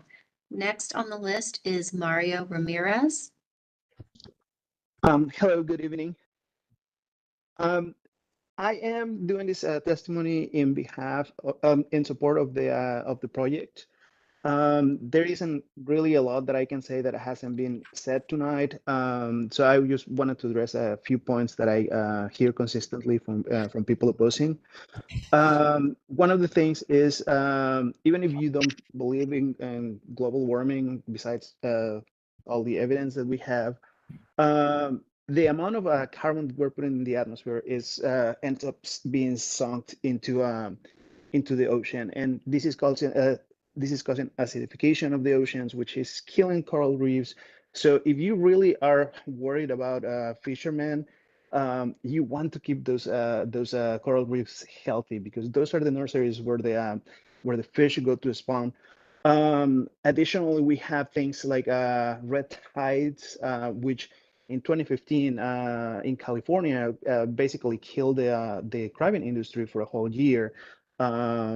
It becomes dangerous from a health standpoint, because the creatures that we use for that we fish for, they get full of domoic acid, which is a neurotoxin. So even if you don't believe in global warming, we need to start moving away from fossil fuels so that we stop pouring carbon into the atmosphere. Additionally, I also hear a lot about the viewership of Ocean City, but I have been living here for about 14 years. Sorry. I have been living here for 14 years, and I go to Ocean City every summer, and I see electronic billboards on the ocean. If you are in a city island in the evening, you can see Jolly Rogers all the way from mile 15, mile 20 into the island. So sometimes I feel like these comments about viewership are in bad faith, because what is Ocean City doing about those eyesores that we know are happening in there? Again, like the electronic billboards on the ocean. Besides that, we are in a race with other countries on moving away from fossil fuels, and currently China produces twice as much electricity from wind turbines than we do. So why are we trying to stymie the progress here in the United States? Additionally, and lastly, if we don't take these projects are going to move to a different state, or they are going to move to a different country, and I'm sure they are going to be happy to take them. They're going to be happy to take the jobs that come with them and the economic impact. I'm all in support for this project. Thank you. Thank you. Next on the list is Rico Alvacares. I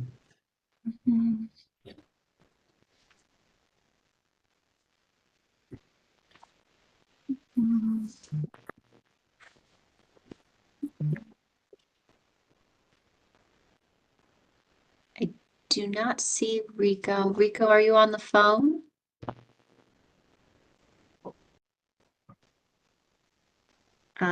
If not, next on the list is Ernest Wyatt.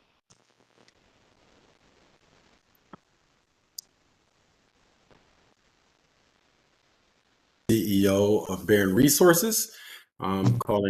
Speaking on support of U.S. Wind and its approval of its application for offshore wind. Barron Resources LLC was established in Maryland as a small disadvantaged business in January of 2018 with the goal of providing energy products and most recently renewable energy products. We're singing on the here.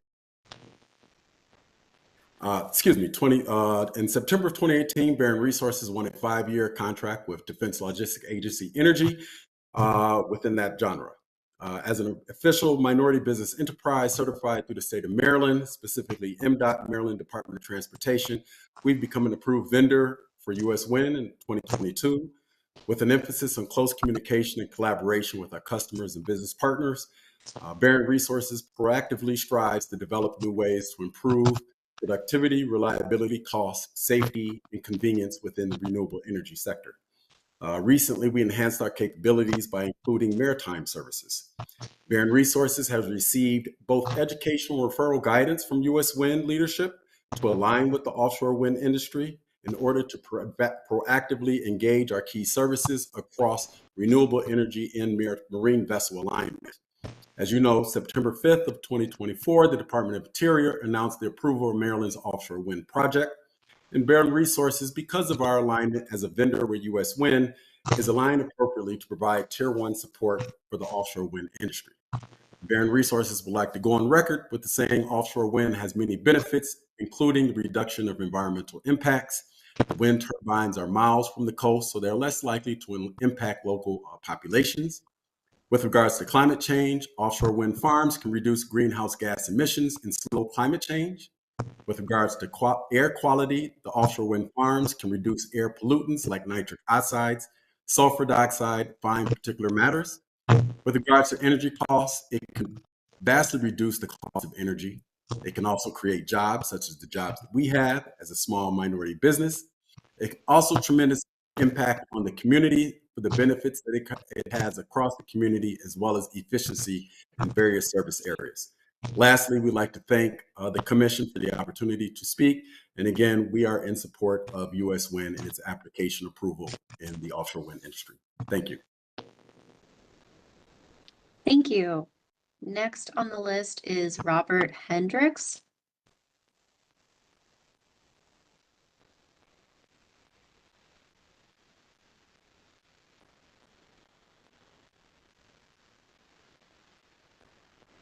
I don't see Robert. Robert, are you on the phone?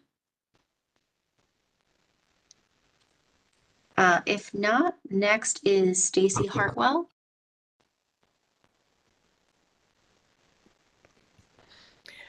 Good evening, Chairman Hoover, distinguished commissioners, and fellow testifiers this evening. My name is Stacy Hartwell, for the record. I am the State Environmental and Climate Justice Chair Emerita for the NAACP Maryland State Conference, and currently serve as Strategic Advisor for the South County Environmental Justice Coalition.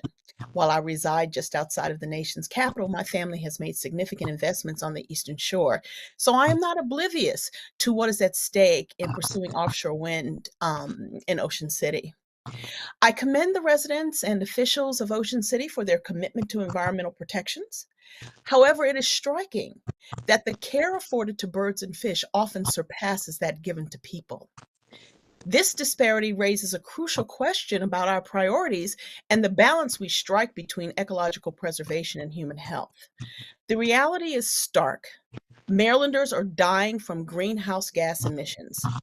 Our state has one of the highest rates of deaths related to air quality in the nation, a fact we cannot ignore.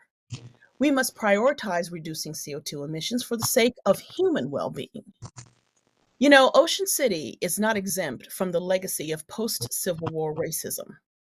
Its history includes blatant racial segregation from the colored excursion days of the 60s to documented real estate redlining practices that have excluded minorities from the benefits of oceanfront living, a legacy that continues to impact us today.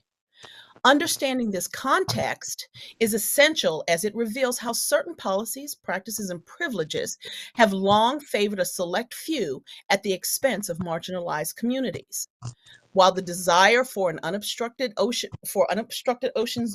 views and marine and avian life protection is understandable, we must consider the real cost of these privileges.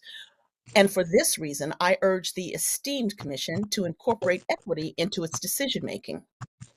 We must reconcile the intangible benefits Ocean City residents enjoy with the tangible consequences of rejecting clean energy initiatives. Black and Brown communities disproportionately bear the burdens caused by indifference, NIMBYism, and systemic racism in this state. The toll on these communities, as evidenced by lost lives, compromised health, decreased housing values, and diminished generational wealth, far exceeds that of any demographic in the state. Recognizing these disparities is essential, as the transition to cleaner energy can address some of these systemic inequalities.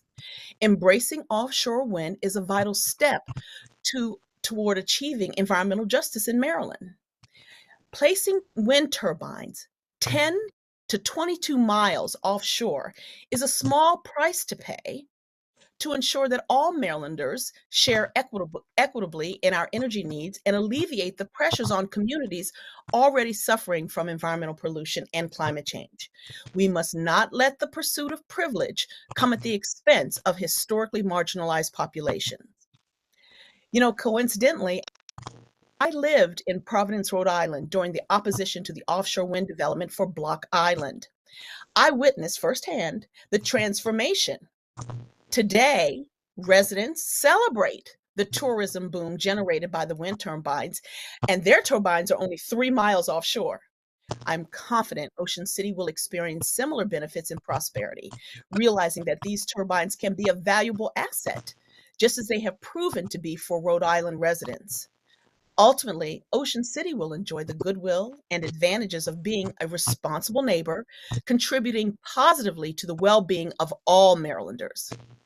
Offshore wind presents a significant opportunity for Maryland to achieve its goal of net zero emissions by 2045 and to contribute to the national goal of deploying 30 gigawatts of offshore wind by 2030.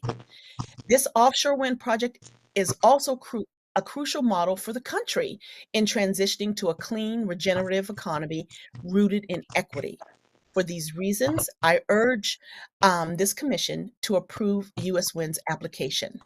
And my testimony has been uploaded with the footnotes. Thank you.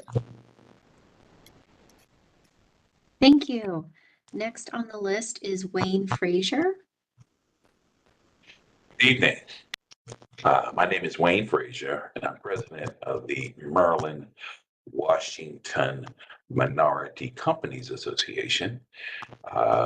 We are located in Baltimore City.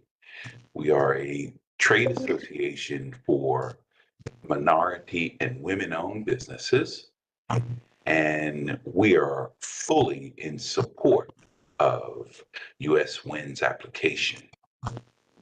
The country needs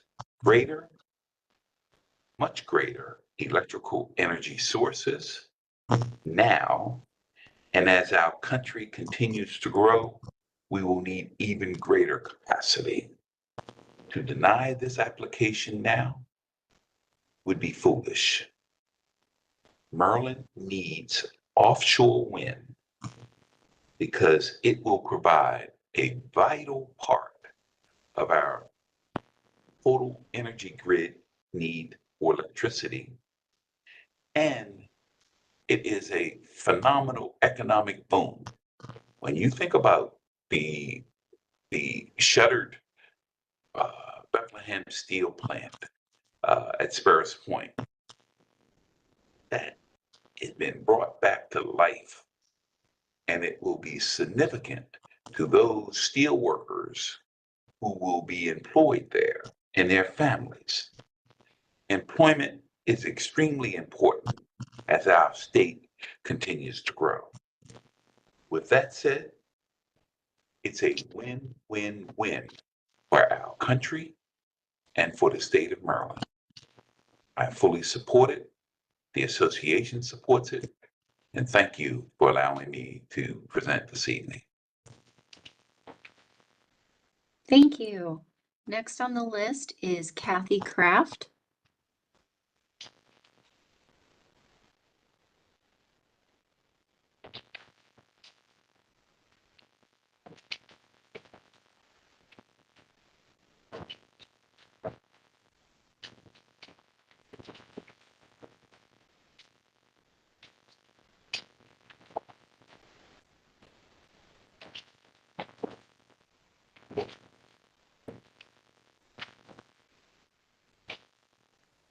I see Kathy. Thank Kathy. you. Okay. Oh, I'm sorry, couldn't get myself unmuted. Good evening, commissioners. I'm Kathy Kraft, and I thank you for this opportunity to testify in support of U.S. Wind's offshore wind application. On my drives to and from Indiana, I see turbines, or as I call them, contemporary windmills. I knew nothing about them except that they look pretty and their purpose is to create energy. I recently learned of U.S. Wind in their project off the coast of Ocean City, Maryland, and out of interest, I researched the initiative. I was impressed to learn that this project not only aims to reduce harmful emissions by providing clean energy, but will also create hundreds of much needed local jobs, contributing to both the environmental and economic well-being of the state of Maryland. A few points of consideration I would like to share have been stated, but I believe they are important enough to bear repeating. This project is a significant step toward expanding clean energy in our state, increasing Maryland's wind energy production from 1.3% to a staggering 20%. It will also reduce our carbon dioxide emissions by almost 14 million tons in the first 20 years, helping mitigate climate change and improving air quality. Offshore wind is also highly efficient. After just 1.5 months, the energy it produces will offset the fossil fuels used to create and maintain the turbines, giving us nearly 25 years of net clean energy. The project will also boost tourism and recreational fishing. Speaking of fishing, marine and wildlife, as we've heard, U.S. Wind is dedicated to the protection of marine life with its strict adherence to federal environmental guidelines. Lastly, U.S. Wind is an American company which will fully fund all development and construction costs. They are committed to working with organized labor, minority, women, and veteran-owned businesses, benefiting our local workforce while investing hundreds of millions of dollars into the state economy. I stand in full support of U.S. Wind's application to the Maryland Public Service Commission. This is an important opportunity for Maryland, and I urge the commission to approve it because it's not just about energy. It's about helping build a brighter future on so many levels. Again, I thank you for this opportunity to add my voice in this important matter. Thank you. Next on the list is Jay Walker.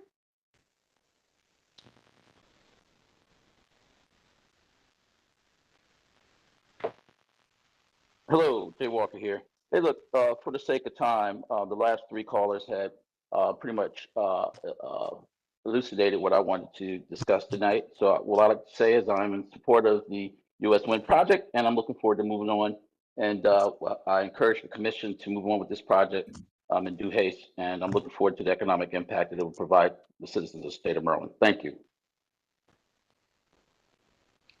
Thank you. Next on the list is Dan Taylor. Hello. My name is Dan Taylor. I'm here tonight on behalf of Blue Green Alliance. We're a nonprofit that unites labor unions and environmental organizations into a force to fight climate change, protect the health of people and the environment, and stand against economic and racial inequality, and create and maintain good-paying union jobs across the country. We recognize the future of working people and the health of the environment are inextricably linked, rejecting the false choice between good paying jobs and economic opportunity being at odds with protecting our environment. Offshore wind energy really proves this in practice. That's why the Biden-Harris administration has committed to deploying 30 gigawatts of offshore wind by 2030 and unlocking a pathway to 110 gigawatts by 2050 in a way that really advances equity and maximizes the creation of family-sustaining union jobs, strengthens domestic supply chains like the one being built out in Maryland, and protects natural resources. U.S. Wind's application to the Maryland Public Service Commission will provide 1,710 megawatts of offshore wind energy to the state while remaining under the statutory ratepayer protection caps. And it's really critical for meeting both the federal and state clean energy goals that we have and moving the industry forward to create the jobs and community benefits that so many people have talked about. Therefore, we're asking for support for U.S. Wind's application from the Public Service Commission. And thank you very much. Thank you. Next on the list is Bill Chambers.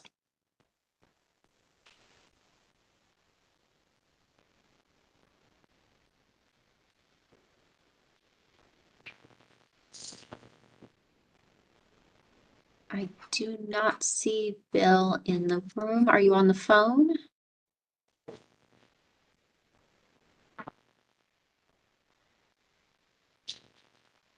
If not, next on the list is Deidre Trass.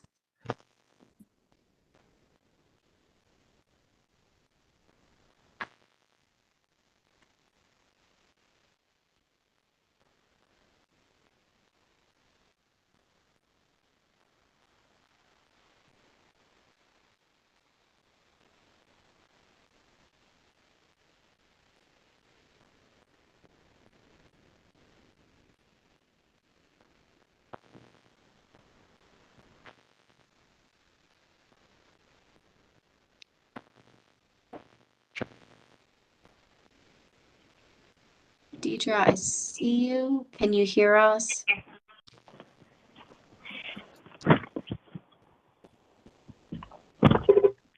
Hello? Hi, is this Deidre? That you're speaking with right now? Well, next on the list is Deidre Trass.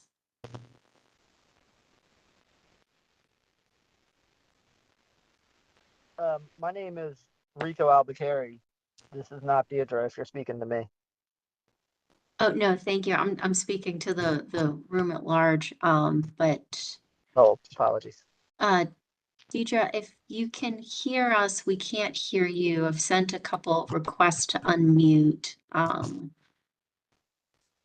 We'll move on to the next person on the list, but if you can unmute, we can come back to you. So the next on the list would be Matt Drew. Good evening. My name is Matt Drew, and I've called Delmarva my home for my entire life. As a professional engineer, I'd like to share with you my personal experiences on offshore wind supply chain creation, the Eastern Shore electrical grid, and why renewable energy is so important. First, I come to you with great news. The Maryland offshore wind supply chain doesn't need to get started. Forward-looking developers and government leaders have already laid the groundwork in Maryland.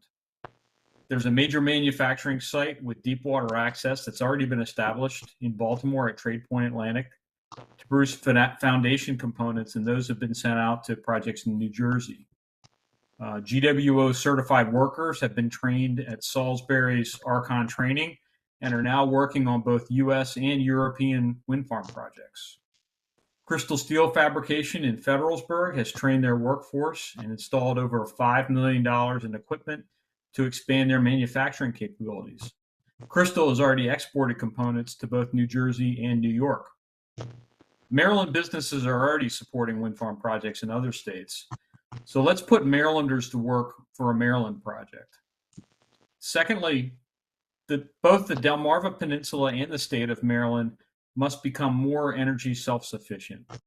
Nearly all the power we consume on the Delmarva Peninsula feeds in from the north and is distributed to the south. There's only one way in, and a single point of failure can shut down the entire electrical grid in our region. In 1996, a benign substation malfunction in Newcastle, Delaware, shut down the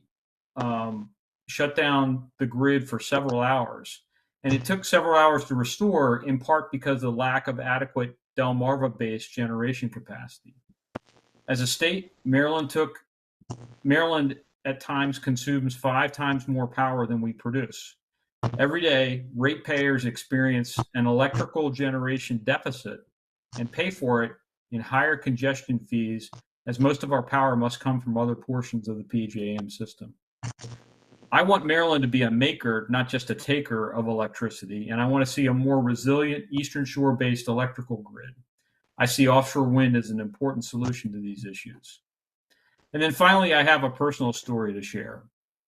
When I was a kid in the 1970s, Mrs. Bant, my second grade teacher, told us in class one day that we had about 10 years supply of oil left because the finite supply was near its end. My 8-year-old head spun because nearly everything that I did as a rural kid depended on fossil fuel. What would my world look like if this wasn't available? Well, as it turned out, we didn't run out then, and some predict today that we still won't reach peak oil production for another decade. What happened? Well, creative minds figured out new, innovative ways to capture and process oil, coal, and natural gas that had never been imagined when I was in the second grade. But we can all agree that Mrs. Bant was correct in that the world's supply of hydrocarbons is finite.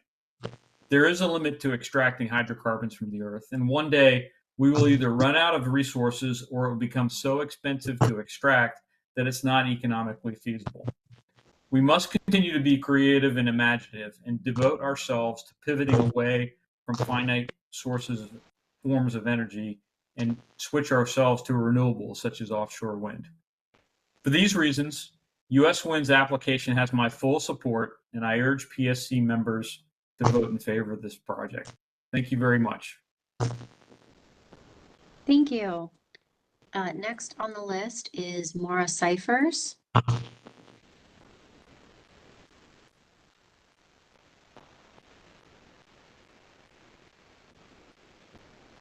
I do not see Maura. Are you on the phone? If not, next on the list is Tony Hill. Good evening, everybody. Thank you, Chair Hoover and the other commissioners for this opportunity to speak. We've heard a lot of testimony tonight, so I'm going to try and encapsulate it and put it in human terms. I've been on the Eastern Shore and watched the backyard get swallowed up by the bay and see water come into the garage on the other side of the house from the bay. So it's real, and it's only going to get worse if we don't do something about it. But I think when we look at it in its totality, I do want to commend and recommend that the commission approve the application for U.S. Wind. Because of their community engagement, they are engaging the business community, the minority business community in particular. They've done their due diligence, I believe. And we as human beings simply don't like change. I'm old enough to remember when the government told us we had to wear our seatbelts and everybody was all up in arms. And now we just put our seatbelts on and go about our business. And I think similarly, that'll happen with these turbines as well. And at the end of the day, it is going to be a huge shot in the arm economically for the state of Maryland. And the trickle down of that is just going to be unbelievable for businesses like mine, for other businesses that come up because of the construction and all of the other things that go into it. And so it's my recommendation that we move forward with this. And I hope that the commission sees it that way. And we will look back years from now and see how much of a great thing it is, not just for us as people, but for the environment, because with some of the negative things, and is there anything that any of us know of that is 100% perfect? Probably not. So sometimes you got to look at it in its totality and say, just better for us or not better for us. And some of the things that others have said, which is their opinion, some of it's fact and is real. But at the end of the day, if we don't preserve our environment, none of us will be here to have to worry about the birds or the whales or anything else. So that's my testimony. Thank you for allowing me to speak tonight. But I'm in support of this application by US Wind. Thank you. Next on the list is Robin Higgins.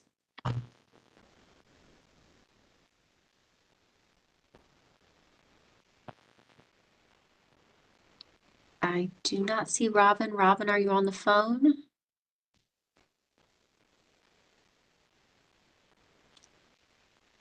If not, next on the list is Ralph Ifegwu.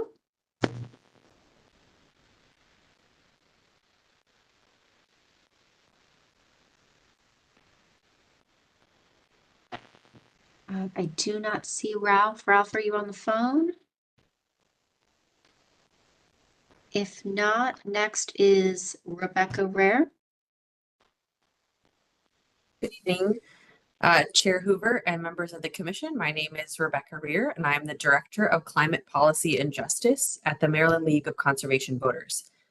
Maryland LCV is a nonpartisan nonprofit organization whose vision is a healthy environment for everyone in Maryland. Maryland LCV has been engaged in this case for nearly 5 years and recognizes the importance of offshore wind in our state's climate and clean energy future. We are here in support of US Wind's rebid application to provide more than 1,700 megawatts of offshore wind energy.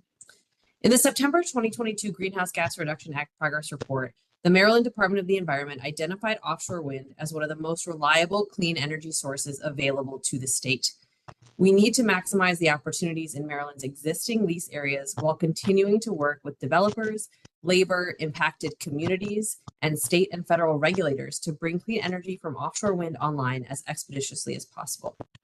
US Wind's proposal will enable the creation of new jobs, infrastructure investments across the state, significantly reduce air pollution, and guard us against the worst impacts of climate change.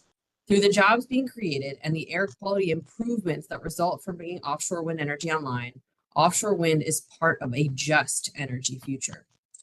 On a personal note, as someone whose summer is not complete without Fisher's popcorn, Thrasher's French fries, and a chocolate dip cone on the boardwalk, I would be proud to take my son to that same boardwalk as he grows up to show him the turbines in the distance and let him know I helped secure us a clean energy future.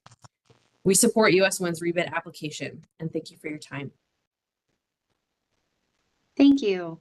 Next on the list is Michael Ricketts.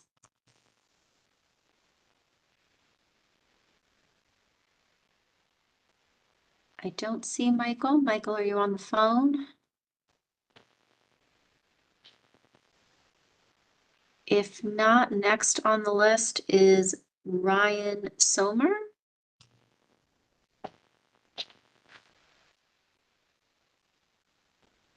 I don't see Ryan. Ryan, are you on the phone?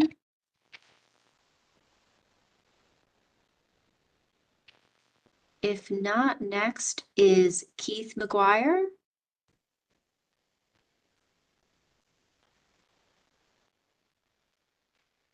Keith, are you on the phone? If not, next is Jacqueline Seth.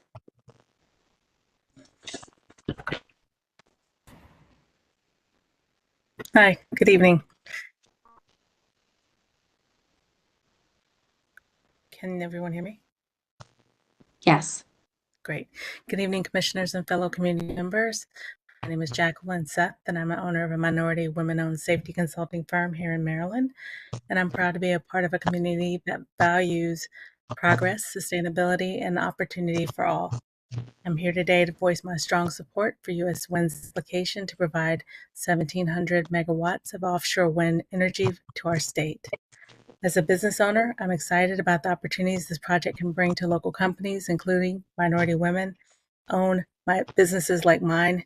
U.S. Wind's commitment to investing in local economy is critical in creating jobs, strengthening our workforce, and ensuring Maryland is a leader in the green energy transition. This proposal not only represents massive step forward in our state's energy independence, but it will fuel economic growth by investing hundreds of millions of dollars into Maryland's economy. Additionally, from an environmental perspective, this project will be transformative. Increasing Maryland's wind energy production from 1.3% to 20% will significantly reduce our state's carbon emission by 14 million tons in the first 20 years alone. For a state like ours, which faces real threat to our climate change, these reductions are vital to protecting our environment, our communities, and our future. And as a certified safety professional, I also appreciate U.S. Wind's adherence to rigorous safety and environmental protection standards. Their plans to mitigate potential impacts on marine life through double bubble curtains, visual and acoustic monitoring, and careful compliance with federal regulations shows that U.S. Wind is committed to doing work responsibly and sustainably. And I urge the Commission to approve U.S. Wind's application, and this project will bring clean energy, jobs, and opportunities to Maryland by positioning us at the forefront of offshore wind industry. So thank you for your time and your consideration. Good evening. Thank you. Next is Emmanuel Irano.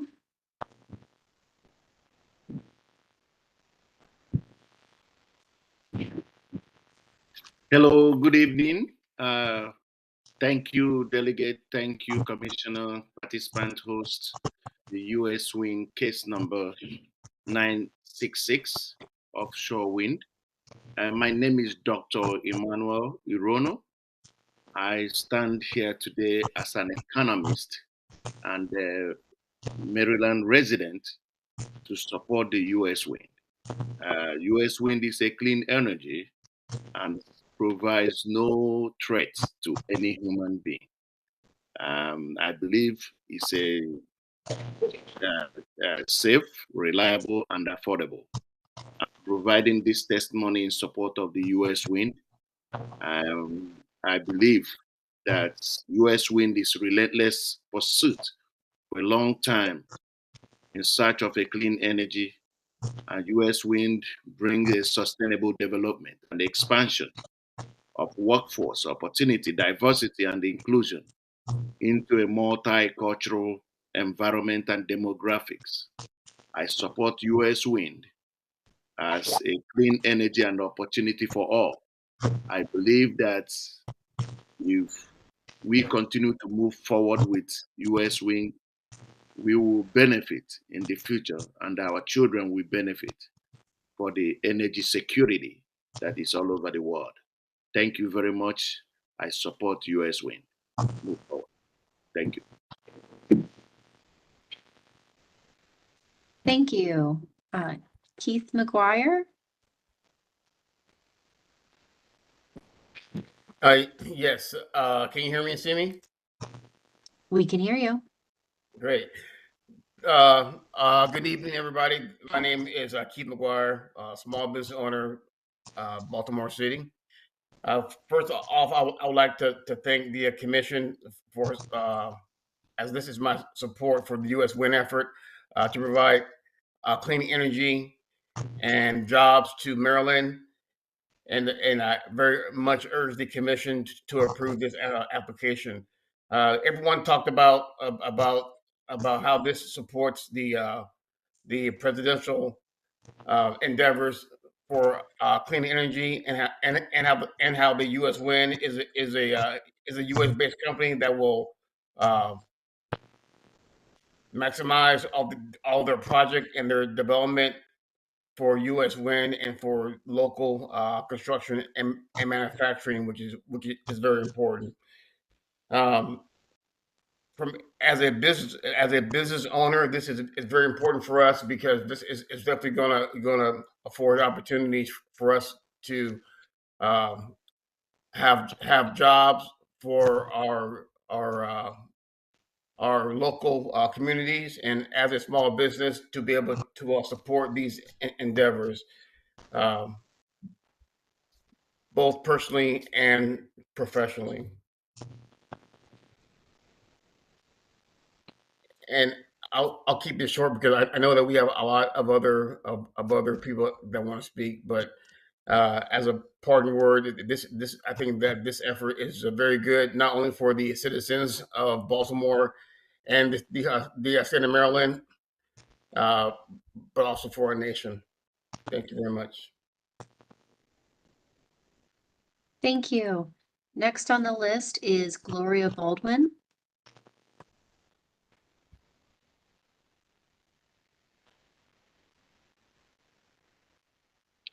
Good evening. My name is Gloria Baldwin. I'm the owner of Capital Logistics. We're a transportation company located in Sparrows Point, Maryland. I fully support the U.S. Wind's offshore wind project. This initiative will strengthen Maryland's economy and expand opportunities for minority, women, and veteran-owned businesses. It represents a vital step towards advancing clean energy and creating sustainable opportunities for our community. We look forward to seeing this project move forward, not only to support the businesses, but also to generate well-paying jobs. Thank you. Thank you. Next is Yecker Stephenson. Yes, hi. My name is Yecker Stevenson. I live in Prince George's County. I'm a business owner. I am in support of U.S. wind offshore. I believe it's an alternate source of energy. It will provide great opportunities for minority businesses across the state of Maryland. I encourage the commission to approve the U.S. wind application. Thank you. Thank you. Next on the list is Alan Kennedy.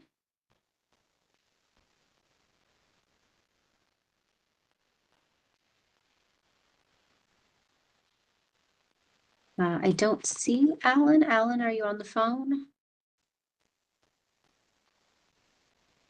If not, next is Jen Pawlowski. Yes, I'm here.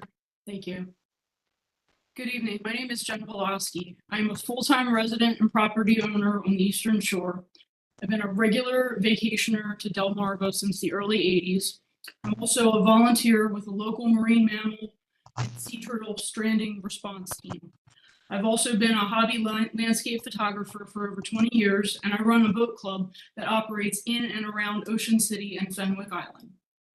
I grew up boating in Maryland since I was just a few months old. At an early age, it was instilled in me to protect our natural resources and to be a steward of our environment. There are so many reasons to reject the U.S. Wind's revised application in case number 9666, and I strongly encourage the Public Commission to do so. Approving U.S. Wind's application would allow an increase in the size of the wind turbine height from 936 feet to now a turbine of over 1,000 feet tall. An increase in turbine height will surely increase the visibility from our shores. Allowing the expansion of the project will magnify the harm to our ocean and marine life. For U.S. Wind's Marwin and Momentum Wind projects, NOAA has already approved incidental take permits for the surveying and construction plan that allows U.S. Wind to harass and kill thousands of marine mammals, including the critically endangered North Atlantic right whale. Expanding the project would amplify the effects on marine mammals, sea turtles, birds, benthic species, fisheries, and would likely increase the detriment to our wetlands, the economy of commercial fisheries, tourism, and property values in our coastal towns. BOEM is now also holding an open comment period for the Central Atlantic 2 call area, which would allow turbines to be as close as 3 miles off our coast. U.S. Wind's rebid application in this case specifically proposes the same exact wind turbine from GE Vernova Halliday X turbine model that failed in July in Nantucket in the Vineyard Wind Farm. This is up for consideration in this project. No one has mentioned that yet. That blade has been allowed to sit at the bottom of the Atlantic, polluting the waters of Nantucket for 3 months with microplastics and fiberglass shards, while the wind farm developer and the turbine blade manufacturer battled out whose responsibility it was to handle the cleanup. During this dispute, the beaches of Nantucket were shut down, and the lifeguards and residents of the town were forced to handle and pay for costs of cleanup on their beach. Microplastics from the broken blade have undoubtedly entered this food chain. The same blade was also just again involved in a Dodger Bank incident in the North Sea less than a month ago. Are you really going to allow the shores of Maryland and Delaware to be subjected to the disasters this turbine blade has presented over the past couple of months? Turbine components have not been tested beyond Category 3 winds, and just recently, the U.S. faced 2 Category 4 winds, 2 Category 4 or higher storms that decimated cities. What is this going to do to these wind farms when a Cat 4 hurricane rolls through the Atlantic? We just had one with Hurricane Kurt that skirted the coast. This is going to happen, and we're going to have turbine components on our shores. We're going to have lubricants from these wind turbines, oil spills. It is going to be unbelievable that you guys haven't even talked about this tonight. Our Ocean City and Fenwick Island town councils, Worcester County commissioners, and the majority of residents of Worcester and Sussex counties are vehemently opposed to this project as it was originally proposed, primarily due to the concern for its impact on tourism. Ocean City and Fenwick Island town council members and the residents of Worcester and Sussex counties have turned out in droves at meeting after meeting to voice opposition against this project. U.S. Wind and BOEM have tried to silence the opposition by not allowing town hall formatted meetings, and instead BOEM's forced open house format meetings. U.S. Wind recently submitted an application to horizontally drill into 3R's Beach at Delaware Seashore State Park through the wetlands and into Indian River, run their EMF cable, and come ashore to a new substation in Dagsboro next to the power plant. Public comments submitted to DENREC in Delaware in response to this U.S. Wind request were 6-1 in opposition of the project. Watermen affected by the proposed project, along with the Caesar Rodney Institute, have filed litigation against DENREC and the DENREC secretary, Sean Garvin, who happens to appear to sit on the board of directors of the Delaware Center for the Inland Bays, an organization that is supposed to be tasked with protecting our inland bays and wildlife. The Center for the Inland Bays comes in again here shortly, so bear with me. U.S. Wind and its staff cannot be trusted. They have attempted to conceal the project status from the local population. It has participated in a widespread campaign pitched as a community benefit agreement to pay off and silence members of the Association of Coastal Towns in Delaware, local commercial fishermen, and also to local environmental organizations. U.S. Wind has offered $2 million to the towns over the course of the offshore wind project.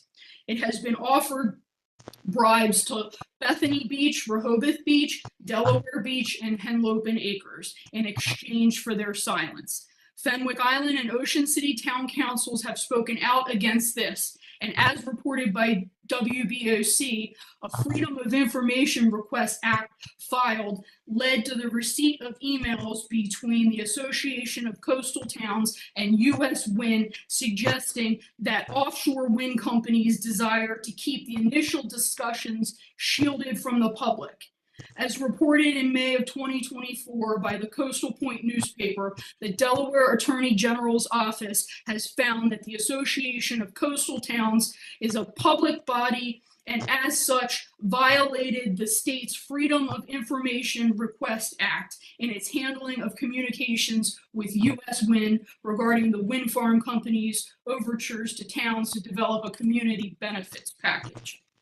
The lines have been so irrevocably blurred with most of our local environmental organizations tasked with stewardship and protecting our natural resources by offshore wind developers. The Delaware Center for the Inland Bays, the Maryland Coastal Bays, Assateague Coastal Trust have all appeared in a conflict of interest report published by the Save the Right Whales Coalition in April of 2022. Most notable in the conflict of interest within the Delaware for the Center within the Delaware Center for the Inland Bays, who manages the James Farm Ecological Preserve in Ocean View, Delaware. James Farm is located just yards off where U.S. Wind proposes to jet plow through the Indian River Bay to lay their EMF cable to power the wind turbines from offshore and send power into Delaware. From what has been made public, the Delaware Center for the Inland Bays accepted $50,000 from Ørsted in April of 2021, and in December of 2021, U.S. Wind filed suit with a $100,000 pledge to the organization in exchange for their silence. Total contributions to the Center for the Inland Bays, as reported on their Form 990s from 2013 to 2017, total $5,336,856.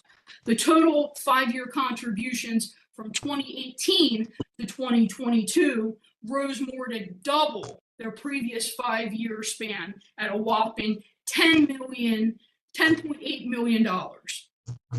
All at a time when offshore wind developers are pushing to railroad their projects through Delaware. The 990s filed by the Delaware Center for the Inland Bays also list Board of Directors Mike Dunmeyer, the current Delaware Development Manager for U.S. Wind, as a board member during their fiscal years 2017 and 2018. DENREC Secretary Sean Garvin, who Cesar Rodney Institute and the Watermen of Indian River have also just filed a lawsuit against and with DENREC, now allege that U.S. Wind's application for permits is incomplete and lacks the zoning approval and doesn't include the necessary reporting from the DENREC Division of Watershed Stewardship. Sean Garvin also sits on the board of directors for the Delaware Center for the Inland Bays. See a correlation? David Wilson, the U.S. Wind Maryland Development Manager, also used to serve as the public outreach coordinator for the Maryland Coastal Bays program. Woods Hole, who U.S. Wind has brought on to conduct analysis, reporting, and monitoring of the North Atlantic right whale and other whales off of our ocean, has also been named in this conflict of interest report. Woods Hole is an organization that has accepted at least $500,000 from offshore wind developer Bay State Wind in April of 2018 and have reported a donation directly from Ørsted. Woods Hole has also been retained, as I mentioned, by U.S. Wind for their passive acoustic monitoring buoys, their analysis, and reporting on whale traffic off the Ocean City coast. The conflicts of interest with these organizations are numerous and need to be further investigated. U.S. Wind CEO Jeff Grabowski, as mentioned in their application, served as the chief executive officer of Deepwater Wind, the developer of America's first offshore wind farm, the Block Island Wind Farm, in Operation 6 2016. What the application doesn't tell you is that the same method used to lay the EMF cable that is proposed through Indian River Bay in Delaware was the same exact method to lay the Block Island Wind Farm cable. Block Island, since 2016, has been struggling to keep that EMF cable buried. U.S. Actually, could we ask you to maybe come to the conclusion? We've let you go on for quite some time now. We've actually got a number of other folks who'd like to talk, and it is possible for you to supplement all of your comments officially in the record by sending us printed comments. So basically, we're going to be facing the same erosion problem that Block Island is facing now in the Northeast. You've got Delaware Seashore State Park and Denrec fighting erosion at the coastline at Indian River already. This is going to happen in Indian River. U.S. Wind has not released their oil response plan for the public, and Freedom of Information Request Acts have gone unanswered. To those saying that there's no correlation between offshore wind development and marine mammal deaths is false. I'd like to first make sure that everyone understands that whales and other marine mammals depend on echolocation for foraging, to obtain food and to survive. And then I direct you to NOAA's website. You can Google NOAA, beaked whales, sonar, Mariana Islands, and read all about how Navy sonar is expected and suspected to have caused deaths in beaked whales. You can also read about how NOAA has issued incidental take authorizations to U.S. Wind for this project and the pile driving activity associated with the turbines. This incidental take authorization was issued on September 6, 2023, and authorized the level A harassment most severe, likely to result in death to 6 fin whales, 9 common minke whales, 6 humpback whales, 3 sei whales, 6 harbor porpoises. Level B harassment, which is likely to alter food sources, were authorized to 6 endangered North Atlantic right whales, 31 fin whales, 26 humpback whales, 52 common minke whales, and over 5,000 bottlenose dolphins and other mid-level frequency cetaceans.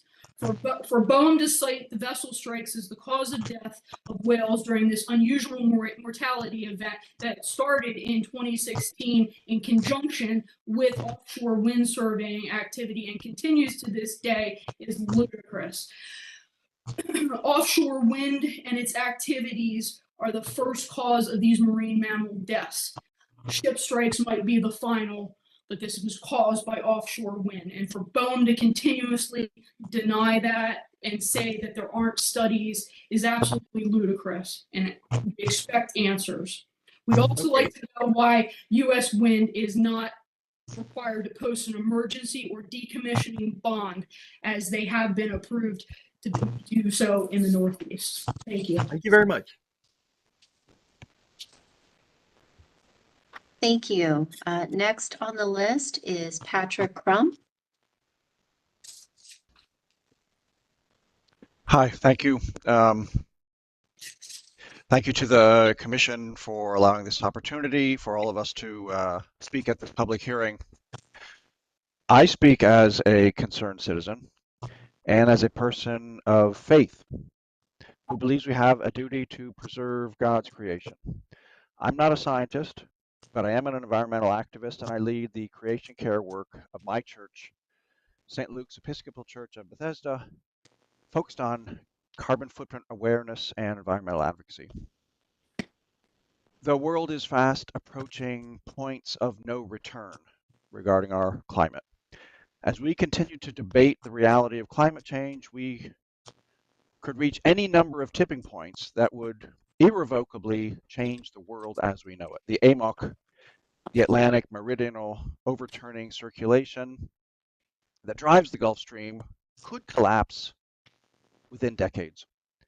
Deforestation in the Amazon is reducing the moisture that generates the rainfall that preserves the forest. Arctic permafrost is thawing, releasing stored up carbon dioxide and methane, leading to more warming and more thawing. The Greenland ice sheet is melting at an astonishing rate and could eventually raise global sea levels by 20 feet. These are the stakes around generating clean energy. Harnessing the power of wind is one of the cleanest and most sustainable ways to generate electricity. Numerous studies have found this.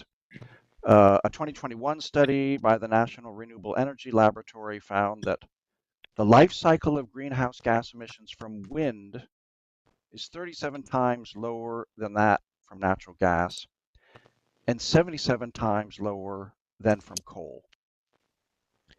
But I chose to speak in support of this project because of mounting opposition to wind energy often based on misinformation and special interests. The Washington Post reported last year in 2023, August 2023, on public opposition that led Ørsted, one of the companies involved here, to withdraw from New Jersey's Ocean Wind 1 project. The lobbying group Protect Our Coast New Jersey mobilized public opposition by overstating how visible the turbines would be from offshore and by claiming that the project would endanger the lives of whales. We just heard a lot about this, a claim for which there's no evidence according to NOAA. I do not want such misinformed opposition to kill Maryland's wind projects. Our species transition from fossil fuels is essential and urgent and involves difficult choices. Developing wind power should not be one of them. Thank you for the opportunity. Thank you. Next is Jack Ames.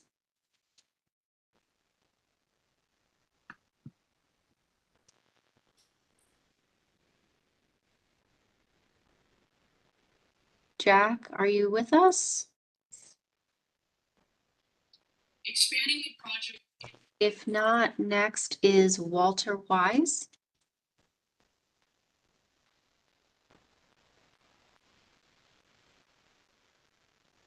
Walter, are you on the phone? Next is Josh Stebbins. Stebbins, thanks very much for giving me an opportunity to speak. I'm a resident of Maryland. I was born in Baltimore, went to school in Baltimore. I'm speaking in support of U.S. Wind. Many people have spoken before, and many people are waiting to speak that are going to raise some of the same points that I will, so I'll be brief. I'm looking forward to seeing the jobs in Baltimore. I'm looking forward to seeing the clean energy on our grid. I'm looking forward to seeing Maryland reclaim more of its industrial past.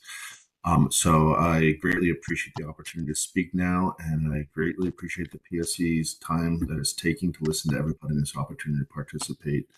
Thank you very much. Thank you. Next on the list is Mariah Schreiner. Yes, thank you. Good evening, Chair Hoover and members of the Commission. My name is Mariah Schreiner, and I will be speaking tonight on behalf of the Maryland chapter of the Sierra Club. Founded in 1892, the Sierra Club is America's oldest and largest grassroots environmental organization, and the Maryland chapter has over 70,000 members and supporters across the state. We advocate for bold systemic changes at the local and state level for a just and equitable transition from dirty fossil fuels to 100% clean, renewable energy, zero waste, and clean transportation for all, while protecting our air, water, land, and wildlife for future generations. The Sierra Club strongly urges the Commission to approve U.S. Wind's application, and we are supportive of the build-out of additional turbines in U.S. Wind's offshore wind lease area. Offshore wind energy is a vital energy resource that is essential for reaching Maryland's climate goals, reducing Marylanders' exposure to air pollution from fossil fuels, and creating new domestic industries and jobs. Additionally, on past hearings on offshore wind, I've heard many concerns raised about whales and marine mammals. Reducing the progression of climate change through the deployment of clean energy is also one of the most impactful steps Maryland can take to preserve critical habitats and protect endangered species, especially when clean energy development is done in an environmentally responsible manner like U.S. Wind is proposing, and as BOEM has ensured through its extensive environmental review and approval of this project. Lastly, on a personal note, I'm actually calling in tonight from a hotel in Ocean City while on a work trip here. And before joining the public meeting, I had the opportunity to walk along the boardwalk and admire the incredible rising supermoon. I look forward to the day when I can visit Ocean City again and look out over the waves and glimpse wind turbines on the horizon as well. Thank you again for the opportunity to comment tonight. Thank you. Next is Carl Van Warmerdam. Carl, are you on the phone with us? If not, next is Carol Frazier. Hello, can you hear me? Yes. Okay. My name is Carol Frazier. I live in Ocean Pines, Maryland. Lived here on the eastern, well, my mother's family was originally from Sussex County, Delaware, and I have lived here since 1978 in Ocean City and the surrounding area. I am calling in tonight to register my deep, abiding, and eternal vehement opposition to U.S. Wind's application. U.S. Wind, regardless of what someone said earlier about an American company, it is not. It's an Italian-owned company. Someone needs to explain to me why this Italian-owned company is building turbines off our coast here in Maryland and has it asked to be relieved of any decommissioning responsibilities or cleanup from hazards. So it's like, so what is that? Also, U.S. Wind is a novice. They have never built a offshore wind farm. We're number one, and I don't think this is a really good thing to be number one at. I had other comments I wanted to make, but I am so completely and totally blown away by the absolute naivete of so many commenters on here. They talk about all the jobs in Baltimore and all. I'm sorry, but I have to just say, do you not follow current events? Do you not know the history? Every private partnership with government eventually it does not do what is promised, and it won't do what is promised. I'm absolutely amazed at people who think that government is going to do good things. What government's doing now is taking my tax money and putting it into U.S. Wind's pockets the whole thing is absurd. In any event, that's really about it. I will say that Boehm, Noah, the governor of Maryland, the Maryland Department of the Environment, and the what are we talking to now? I forget what department we're talking to at this point. It's been so long, been on this thing for 3 hours. But anyway,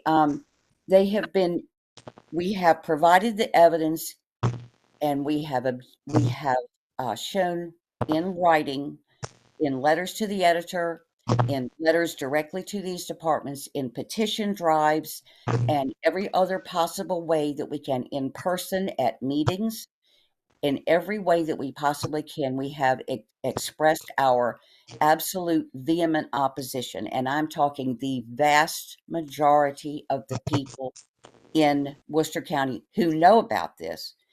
The vast majority of the people in Ocean City are completely and totally opposed to this.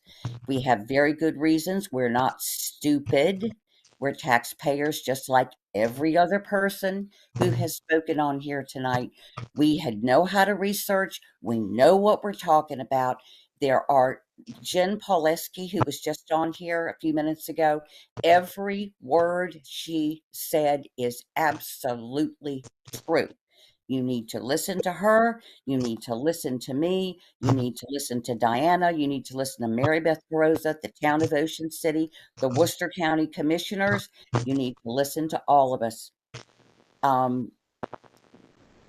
If you want my writings on the subject, which are numerous over the last year and a half, not that I think you give a crap, but if you do, send me an email. My email address is carol.frazier54@gmail.com. I'll be happy to send you what I have written. It is all fact-based. I've done my research, and that's all I've got to say. I am so opposed to this. I am so angry right now at the garbage that I have listened to for the last 3 hours. I cannot believe what people believe is unbelievable. Anyway, thank you. Good night. Thank you. Next is Maurice Edwards.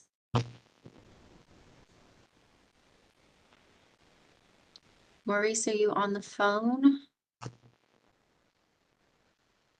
Next is John Groud.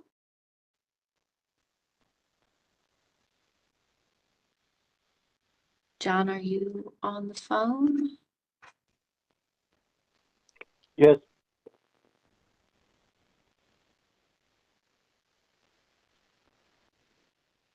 After John, oh, sorry. John? John Groud?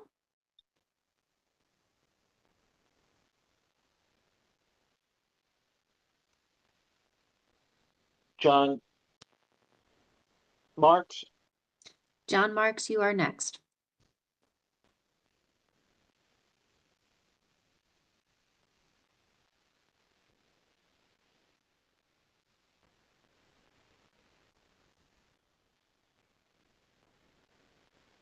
John Marks, you can go ahead.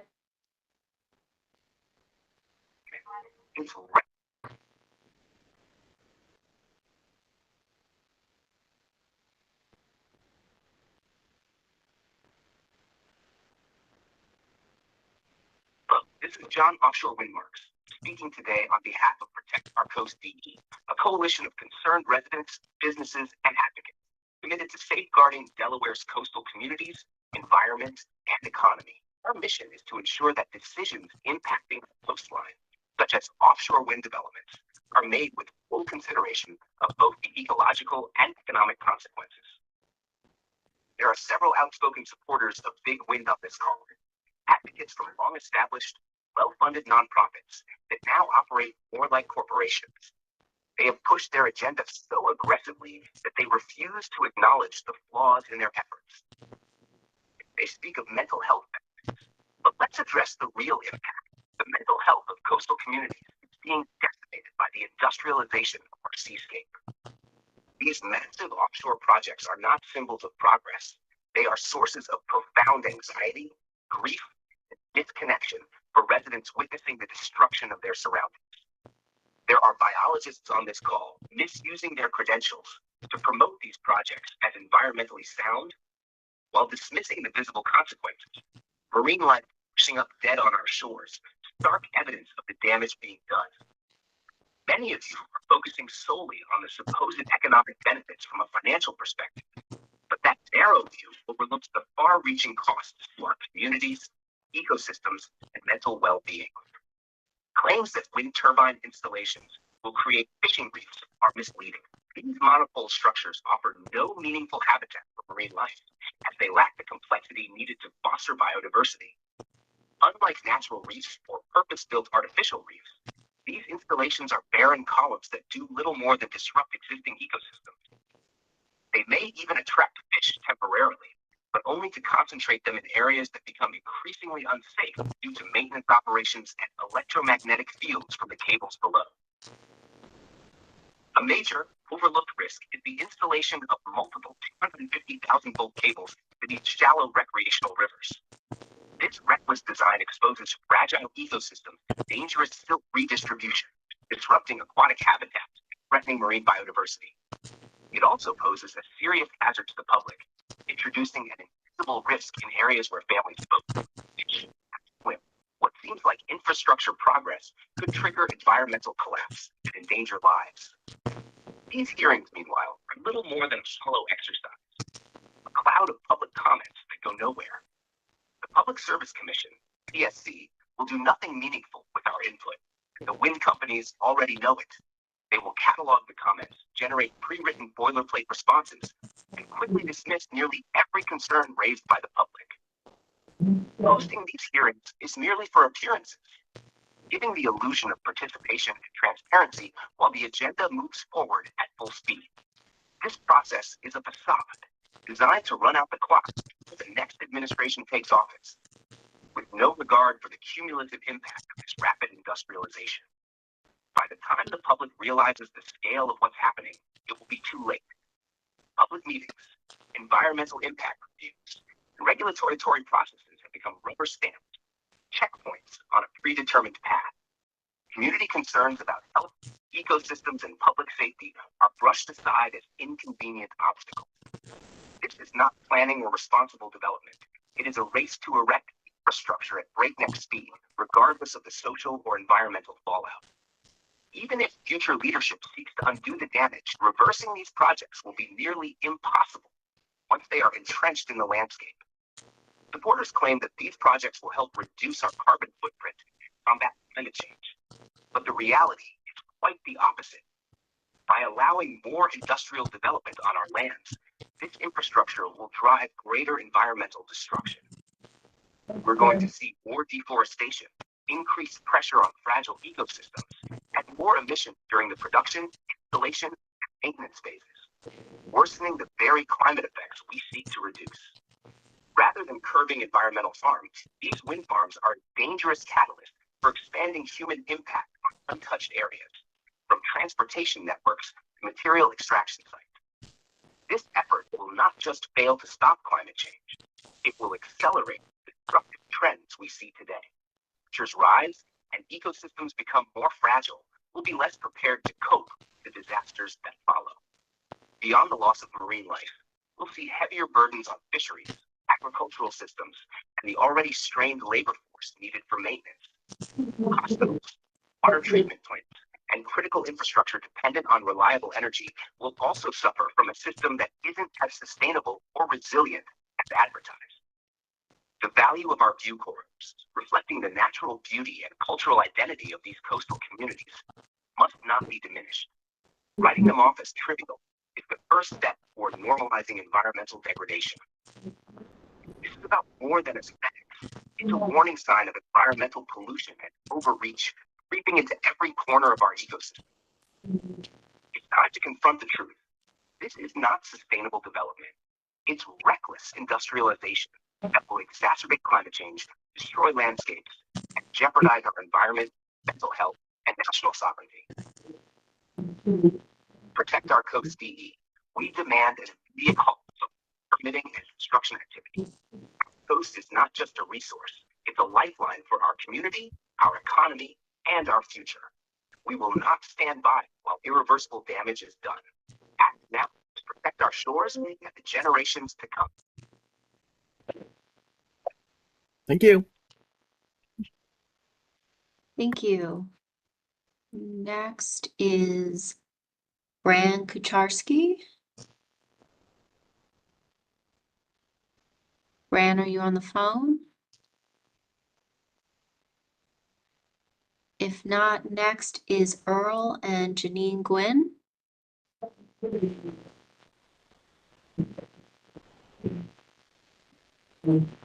Earl and Janine? Yes, thank you. Can you hear me all right? Yes. Thank you.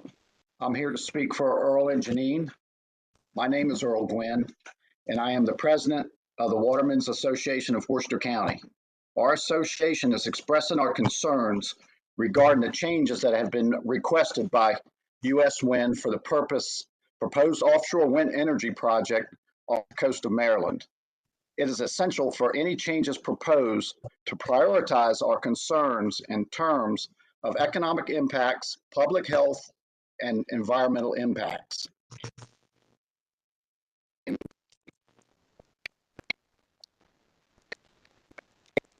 Cost of offshore wind energy to ratepayers.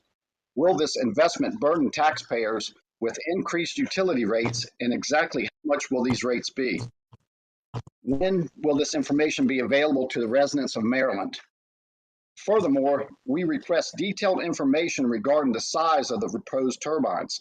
The dimensions greatly influence both the construction process and the underwater ecosystem. How will the installation of these larger turbines affect the ocean floor and local marine habitats? We must be thorough in our assessment of potential disruptions and ensure that the environmental impact is minimized.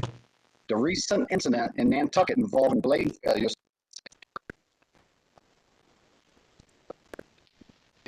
turbines. In the event of an accident off the coast of Maryland, who will be responsible for addressing the consequences? The fish kill reported by BOEM off the Virginia beach by Old Dominion is a testament to the impacts that these turbines and their constructions have on our environment. This doesn't even consider increased in size in both height other pillars, and the length of the turbines. The marine and coastal environments are our number one concern. Increase in blade size directly correlates to increased costs, which ultimately will be passed on to ratepayers. Adding extra financial burdens through increased energy costs is simply not a viable option for our community. It is imperative to consider the financial impact on residents. While renewable energy is a commendable goal, the means of achieving that goal should not come at the expense of our environment, our community's well-being, and our quality of life. Moreover, we want to strongly voice our association's desire for you to reconsider offshore wind projects altogether.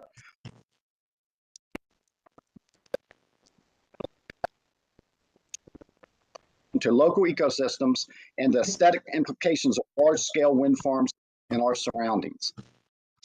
Thank you very much. Thank you. Next is Terry Grogan. Yeah. Hi, thank you. I know it's late, so I'll try to be brief and to the point. I also appreciate your patience in listening to everybody. My name is Terry Grogan. I'm a homeowner and voter in Ocean City. I live right on the coast. We are fortunate to have an oceanfront house, so this issue affects me directly. We love our closeness to the ocean. We love the fresh air. We love listening to the birds and seeing them. And of course, we love the views. And because of those things, I strongly support green energy, offshore wind, and this application. We've all seen the growing effects of fossil fuel-driven climate change on people's lives, their homes, the economy, especially in coastal areas. The last 2 weeks have been eye-opening in that regard. Ocean City's future is literally at stake because of climate change, not some of the other issues that have been raised here tonight. My grandkids' future is at stake. So I hear issues raised, concerns about the project. One that affects me most directly, of course, is the views. I've seen the pictures that have been developed to try to depict what it might look like, these turbines out in the ocean miles from the coast, and that doesn't bother me at all. They look tiny. Several people have mentioned, and I share this as well, I'm much more annoyed, although it's fine, it's part of life at the shore, all the advertising that goes by, very noisy all summer long. That's okay, used to that. These things are not going to be a problem. I know there have been challenges, issues raised, technological, economic, environmental, and they've been studied in depth. My sense, and I'm not a scientist and I haven't read all the studies, and in case that some of these appear to be overblown and others are things that can be dealt with. There are challenges that that can be resolved. So in closing, I guess I would like decision makers in this group, and also talk, if anybody's still left from some of our local decision makers, to please don't be narrow, don't be short-sighted. Deal with the issues based on the extensive scientific information that's available. And I'm not talking here about one-off stories, ideologically driven internet claims, and of course the usual conspiracies, and we've heard some of those tonight. Instead, look at the data, look at the facts, and do what's right. We need green energy, and we need it now, and that's why I support this application. Again, thank you for your time, and thank you for your patience. Thank you. Next is Cindy Dillon. Can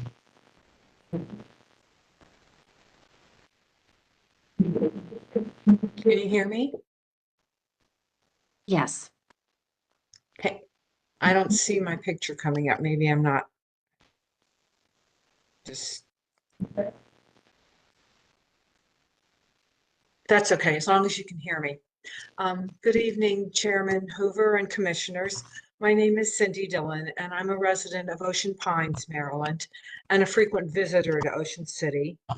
Thank you for the opportunity to express my support of U.S. Wind's efforts to provide clean energy and jobs to Maryland. As has been said, this application will provide over 1,700 megawatts of offshore wind energy to Maryland, with project development and construction costs being paid for by U.S. Wind. U.S. Wind's proposal would also lead to the creation of new jobs and lead directly to the investment of hundreds of millions of dollars in the Maryland economy. I would like to go to the heart of this issue for me. The main reason this project is important to me is based on the science that prompts the need for the wind turbines. The science is clear. Climate change is real. Its effects can be seen in some areas more than others, but it is in the process of affecting all of us. And all of us need to do our part to mitigate it. There is not a single solution that will totally fix the problem. We need to address it in multiple ways, and clean energy, like wind energy, is one of them. U.S. Wind, with input from Vaugh, has done its homework. Together, they have taken into account the environmental effects of the wind turbines. The placement of the turbines isn't based on a whim.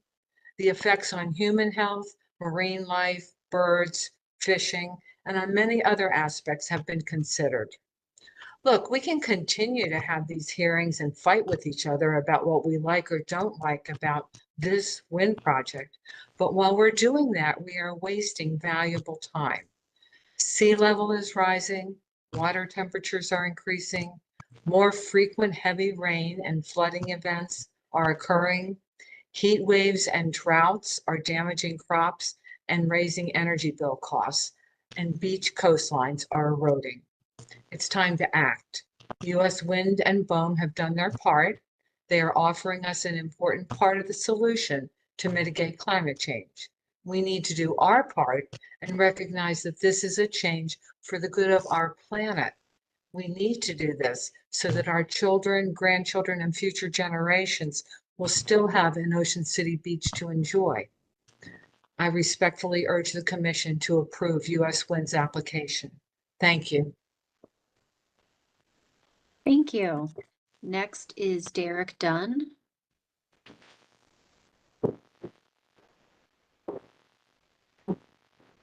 Derek, are you on the phone? Next is Hector Cooley. Yes, good evening. I wanted to first thank the Commission and let them know that I do wholeheartedly support U.S. Wind's efforts to provide clean energy to the state of Maryland. I also approve this application, and despite those who may have been in opposition, I agree with Ms. Dillon that we need to obviously not continue to rely on currently what's going on at this particular point in time, because that's only going to last but so long. We have more devices, more houses, more condos, more of everything. And so we need other areas, other avenues to be able to harness and push out more energy to a lot of all these other places. If our energy then runs out with fossil fuel, then we are going to be in a bad state.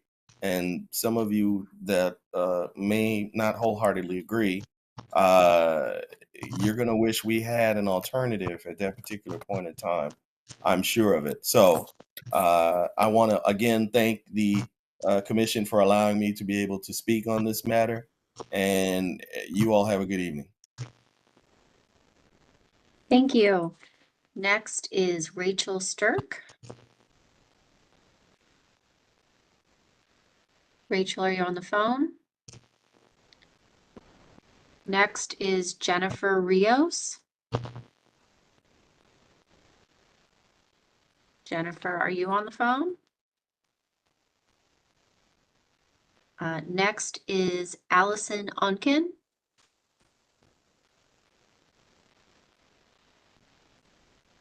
Allison, are you on the phone?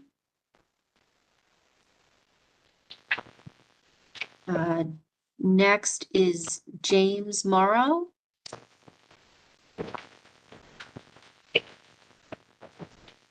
James, are you on the phone? Next is Max Mizrahi. Yes. All right, thank you. Honorable Chair and committee members, my name is Max Mizrahi. I'm speaking today on behalf of the Maryland-based Mizrahi Family Charitable Fund. Since year 2000, our family has supported dozens of nonprofits, including those working on real solutions to help stop climate change and on disability issues. My mother, Jennifer Mizrahi, serves as one of the official representatives of philanthropy on the Maryland Commission on Climate Change. As she was unable to attend this session, I'm representing her here today. She believes that it is vital for offshore wind projects like these to go forward. Projects like these are a key component in our fight against climate change, which affects everyone. But for our most vulnerable, climate change represents an even more imminent existential threat.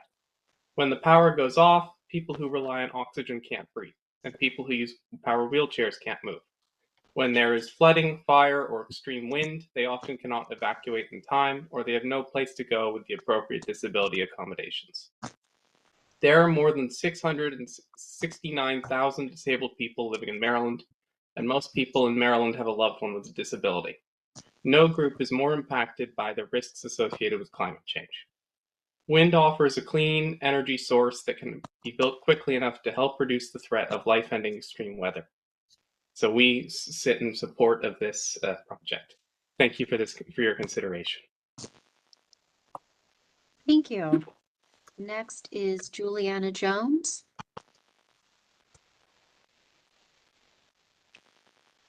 Juliana, are you on the phone? Next is Roger Woolleyhan. Roger, are you on the phone? Next is Chris Brunel. Chris, are you on the phone? Next is Kristen Jackson. Kristen, are you on the phone? Next is Adam Showell. Hello. Good evening, and thank you for the opportunity to testify. My name is Adam Shaw Sr., and I'm the owner of the Castle and Sand Hotel, Coconuts Beachfront Bar and Grill, and the Barefoot Mailman Motel in Ocean City, as well as the Green Turtle Club Resort and Marina and the Abacos of the Bahamas. I'm also speaking on behalf of the Ocean City Hotel and Motel Association as a past president. The Shaws arrived in Worcester County in 1623, and Lemuel Shaw II extended the railroad and built a bridge across the bay out of his own pocket to Ocean City. He was one of the first 5 investors in the Atlantic Hotel that opened Ocean City in 1875. The hurricane of 1933 ended the railroad, so we got a good education of hurricanes early. I was born in 1958 and lived through the March storm of 1968. Most of y'all wouldn't remember that, but it was worse than anything you've ever seen before. And a number of hurricanes since then. In 2019, Hurricane Dorian hit the Abacos and Green Turtle Key, where my club is. It was devastating. The winds were 200 miles an hour, and there was a 32-foot high surge that killed 3,700 people in Marsh Harbor and the Abacos. So I know a lot about storms, and I know what it means about climate change. I've studied wind power generation since 1980 after having graduated from the University of South Carolina. I was able to learn much from one of the pioneers who developed the current blade efficiently, Mr. Peter Selzer of the Boeing Air Corporation. So I've been a big proponent of wind power for longer than many of you have been alive.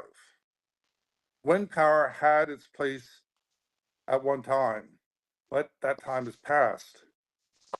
For the first time in decades, electricity demand is climbing, not by a bit, but by an enormous 80% projected in the next 15 years.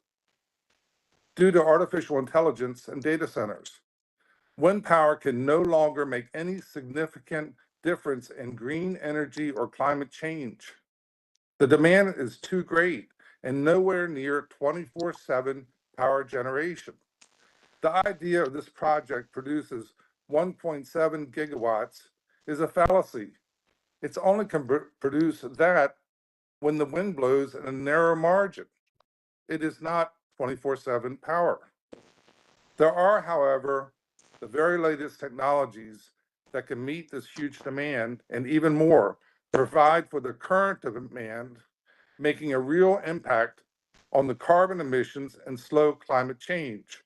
This would be nuclear SMRs and carbon capture LNG. Bill Gates of Microsoft founded Terra Power, which is already set to build a new, safe, sodium-cooled fast reactors, starting in Chimera, Wyoming, for one of his data centers. Google just announced partnering with Carosa Power to build 7 small nuclear reactors, which will provide 500 megawatts of power, dwarfing anything the offshore wind farms can provide with 24/7 constant power. The first will be able to start up within just 5 years. Today, Amazon announced that Amazon Web Services are going to follow suit, and they have partnered with a small nuclear reactor based on the latest technology, which is safe. Yes, once wind had its place, but like the horse and carriage, it stays the past due to the need for speed and power. It's yesterday's technology. To drive home this point, think of it as if you had cancer and you would be allowed to make a choice for your treatment. Your choice would be to be treated with what was available 40 years ago, or be treated with the most modern drugs and technology today. You would choose the latter, of course. This is no different. Global warming is like a cancer. The choice you make is no good if the treatment for the cancer kills the cancer, but also kills the patient.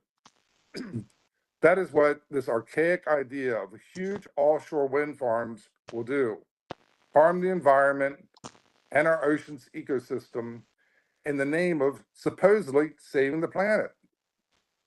It is a job and economy killer too. There is a 1% failure rate if you include not only just the basic failure of the blades, but lightning and windstorms included. It's probably even much more. Of these 300-foot long blades, with 114 windmills, 925 feet high, each with 3 blades, the failure is inevitable. Just one blade failing during the summer season would close Ocean City, Maryland, Assateague State, and National Park beaches indefinitely. Game over for our jobs and our economy. The bankruptcies would be innumerable within the resort and have a ripple effect across the entire state of Maryland. You cannot let this happen. This isn't conjecture, it's fact. Look at the failures across the country and the world.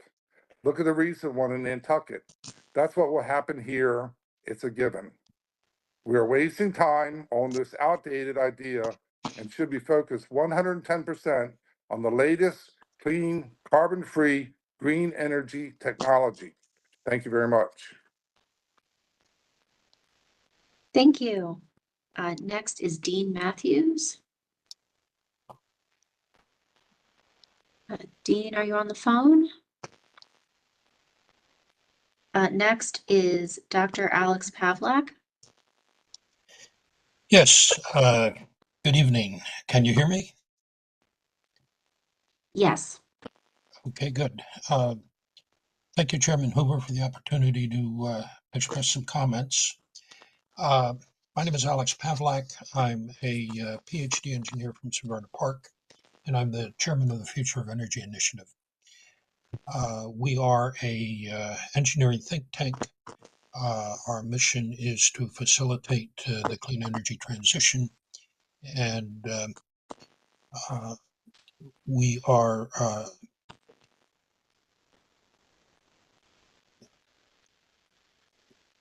excuse me. Our advocacy is our basic advocacy is numbers. I uploaded my comments to the PSC grid to the PSC system this afternoon, and this evening. I just wanted to highlight two of them. First, this project has a lot of risk. We see no sounded system engineering for net zero systems. We see PJM and Maryland disagreeing about priorities. PJM's priority is reliability and cost. Maryland is reliability is renewables, or I'm sorry, Maryland's priority is renewables, and we don't really understand reliability. We have an inexperienced developer. There's no precedented systems that you can point to, net zero systems around the world with lots of wind. The closest I see is Ontario, Canada, and they are 95% carbon free, and they can reduce emissions and reduce cost by sunsetting the wind that they do have. In my world, with this kind of risk, we proceed in a series of smaller steps with lots of analysis, and we're really not doing that here.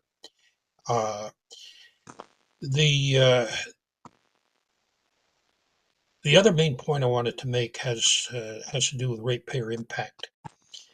In 2021, the Public Service Commission basically ignored ratepayer impact when it made the award. It had 4 estimates from consultants going into making the award. One of them was from their own, from PSC's own independent consultant, one from the Office of People's Counsel, and 2 from one each from the developers.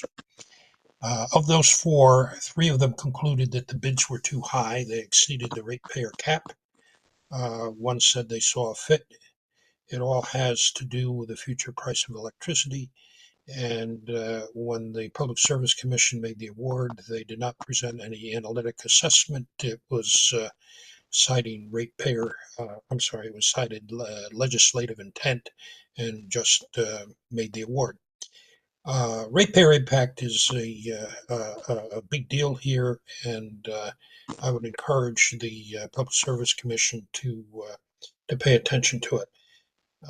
This assessment is summarized in a Washington Post op-ed that we published in 2022, and there's a link to that in the testimony that we submitted.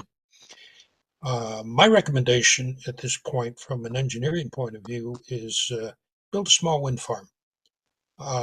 We need data, engineering data on hurricanes, whales. There's people assume that if it generates electricity, that PJM will purchase it at average market prices, and that is not true. The output from intermittent generation without baseload is not as valuable to the system as baseload generation is. Nobody's paying attention to that. That's a Maryland risk. So my suggestion here is it makes sense to me, even though it makes sense to me to build a small wind farm for the purpose of gathering engineering data. And as one of the earlier commenters made, it's time for Maryland to stop ignoring nuclear power. Thank you, Chairman Hoover, for the opportunity to express a comment here. Thank you. Next is JT Liu. Hi, can you hear me? Yes. Okay, great. Thanks for having me on, and thanks for the commission. Thanks for everybody who stayed on. I'll try to be brief. I had a prepared statement made, and I've thrown it in the trash by now, just listening to all the comments. So I'll just make a couple of observations. First of all, it's sort of interesting that a lot of the pro-wind farm people have sort of the same statements. I don't know if that's because their U.S. Wind's Director of External Affairs is on and coordinated all of their statements together, but it's the same thing over and over again. You talk about win, win, win, right? And you've got wins for, I guess, the union members. We've heard about from a bunch of them about, the jobs that they're going to get. We've heard from a lot of other people that are going to get other contracts and monetary benefits from this project. Then we've heard from various environmental groups, and a lot of those environmental groups are getting money from the wind farm companies. We've already had evidence. If any of the environmental groups want to dispute that, they're free to do so. And then finally, we've got politicians, right? We've got politicians who are getting donations from these wind farm companies and environmental groups. I would have a suggestion for those politicians from Montgomery County, Prince George's County, and Baltimore County. Why don't you build a wind farm in your property and see how your constituents like it? So that being said, I want to also address a couple of mistruths and misinformation. As someone said before, U.S. Wind is not a U.S. company, no matter what C.T. Wilson and the other people in the legislature say. They are an Italian company. They are backed by Apollo, which is a New York private equity firm. Apollo is in this deal because they are getting tax credits. Nobody cares other than making money and getting tax credits off this project. Once the project is in, they could care less about what's going to happen. The second thing is we talk about clean energy. And what I will say is if you look at Boehm's statements, they will tell you, and this is Boehm, who's very much pro-wind, and Biden's administration has their full support. They say that these projects will have no impact on climate change or global temperatures. Let me repeat that for everybody. No impact. So why are we doing this, right? We're doing this because to basically feed these politicians, environmental groups, and union members and other people getting contracts. That's the win-win-win that we're hearing. We also talk about capacity, right? And they've said it's going to cost ratepayers 33% more, right? For power that's intermittent. There are days when the wind doesn't blow. I'm an Ocean City resident. Everybody that is one knows when the wind doesn't blow and there's plenty of days, the flies come in from the bay. You get no power. You have to have fossil fuel backup. That is a fact. And you, at the end of the day, are going to be using more fossil fuels, expending more fossil fuels at the end that these projects will ever save. So I guess in closing, I just want to say to the PSC, you know, I really do hope that, you know, in reading your mission statement, right, you have a fiduciary obligation to protect ratepayers and look out for the interest of ratepayers. I hope that you will consider these comments fully, and this will not just be a rubber stamp approving the project and pushing this through like the rest of the state of Maryland and federal government has. Thank you. Thank you. Next is Peter Gibbs.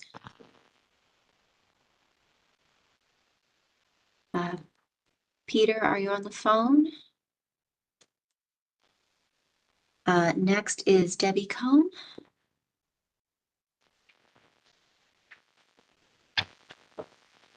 Thank you.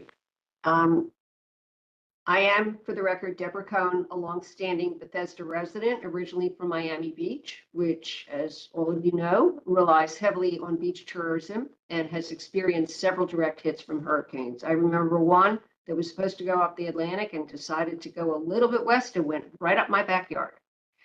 I am here on behalf of my children and my baby grandchildren, all Maryland residents, and it's on their behalf that I appreciate the opportunity to testify in support of U.S. Wind's application. Maryland has adopted ambitious clean energy goals, and the human and property costs of hurricanes, as others have mentioned, particularly Hurricanes Helene and Milton in the last few weeks, have provided new evidence of the urgency of meeting these goals. Meeting these goals, however, will be difficult.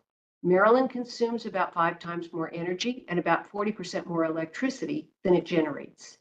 Maryland has little influence on the sources of electricity it imports from PJM, much of which comes from coal-fired power plants. Maryland's reliance on PJM will likely increase, and electricity reliability could decrease significantly because of the unprecedented load increases from the development of new data centers, even with SMRs. And installation of solar generation capacity has consistently fallen short of what is needed to achieve the in-state solar generation goal of 14.5% of electricity supplies by 2030. In this context, Governor Moore and the Maryland legislature this year set a goal of producing 8.5 gigawatts of offshore wind-generated electricity by 2031. U.S. Wind proposes to generate 1.7 gigawatts of offshore wind energy, equivalent to 20% of this goal. As in any project, environmental and economic impacts must be considered. You've heard a lot of pros and cons tonight, and these have to be weighed. As reflected in U.S. Wind's modifications to its permit application, including the recent wetlands permit application, the company has gone to great lengths to mitigate these impacts while remaining within the Maryland ratepayer protection cap. I urge this commission, in weighing the benefits and the costs, to conclude that approval of U.S. Wind's application is in the public interest. And I especially thank the commissioners and everyone else who has stayed on this call for so long for respectfully listening to each other and considering all this information. Thank you. Thank you. Next is Sharon Pinder.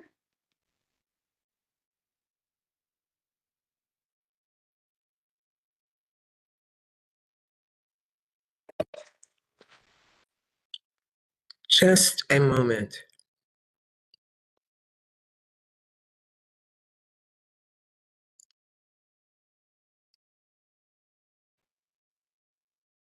Good evening, and thank you for the opportunity to provide some information.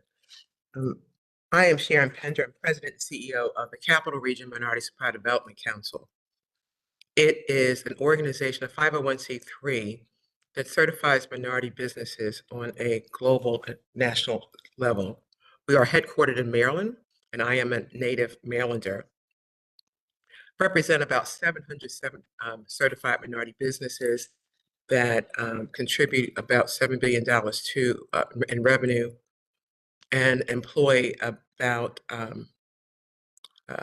66,000 people in the DMV. We are in support of this project, and a lot of reasons that we are in support of the project have already been said. In the interest of time, I just will focus on a couple of things. We look at it from an economic development perspective or economic opportunity perspective for minority businesses specifically. The emergence of offshore wind technology has the potential to create significant economic opportunities for minority businesses while also presenting challenges that must be addressed. By actively emerging in this sector, minority-owned businesses can play a crucial role in shaping sustainable energy future while enhancing their own growth and resilience. Historically, the government has always played a role in emerging markets and technologies. And as that market or technology grows, so do businesses that have traditionally been around the table. And as far as minority businesses are concerned, historically they have not been. But when there is an opportunity, an economic opportunity, where there is the opportunity to basically be on the ground floor, we see this as having significant impact to minority businesses in economic opportunities, job creations, access to new markets, innovation and technology transfer, and equity and inclusion. And so in that, in summary, again, I'll restate that we are in support of this project and appreciate the opportunity to have comment this evening. So thank you very much. Thank you. We've reached the end of our official sign-up list. I'm not sure if there's anyone that we missed or that joined. Otherwise, we've reached the end of the list.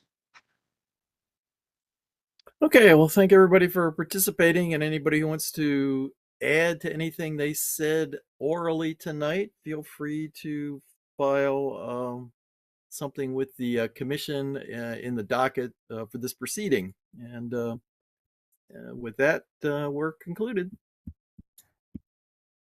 Well, good night, Mr. Chair.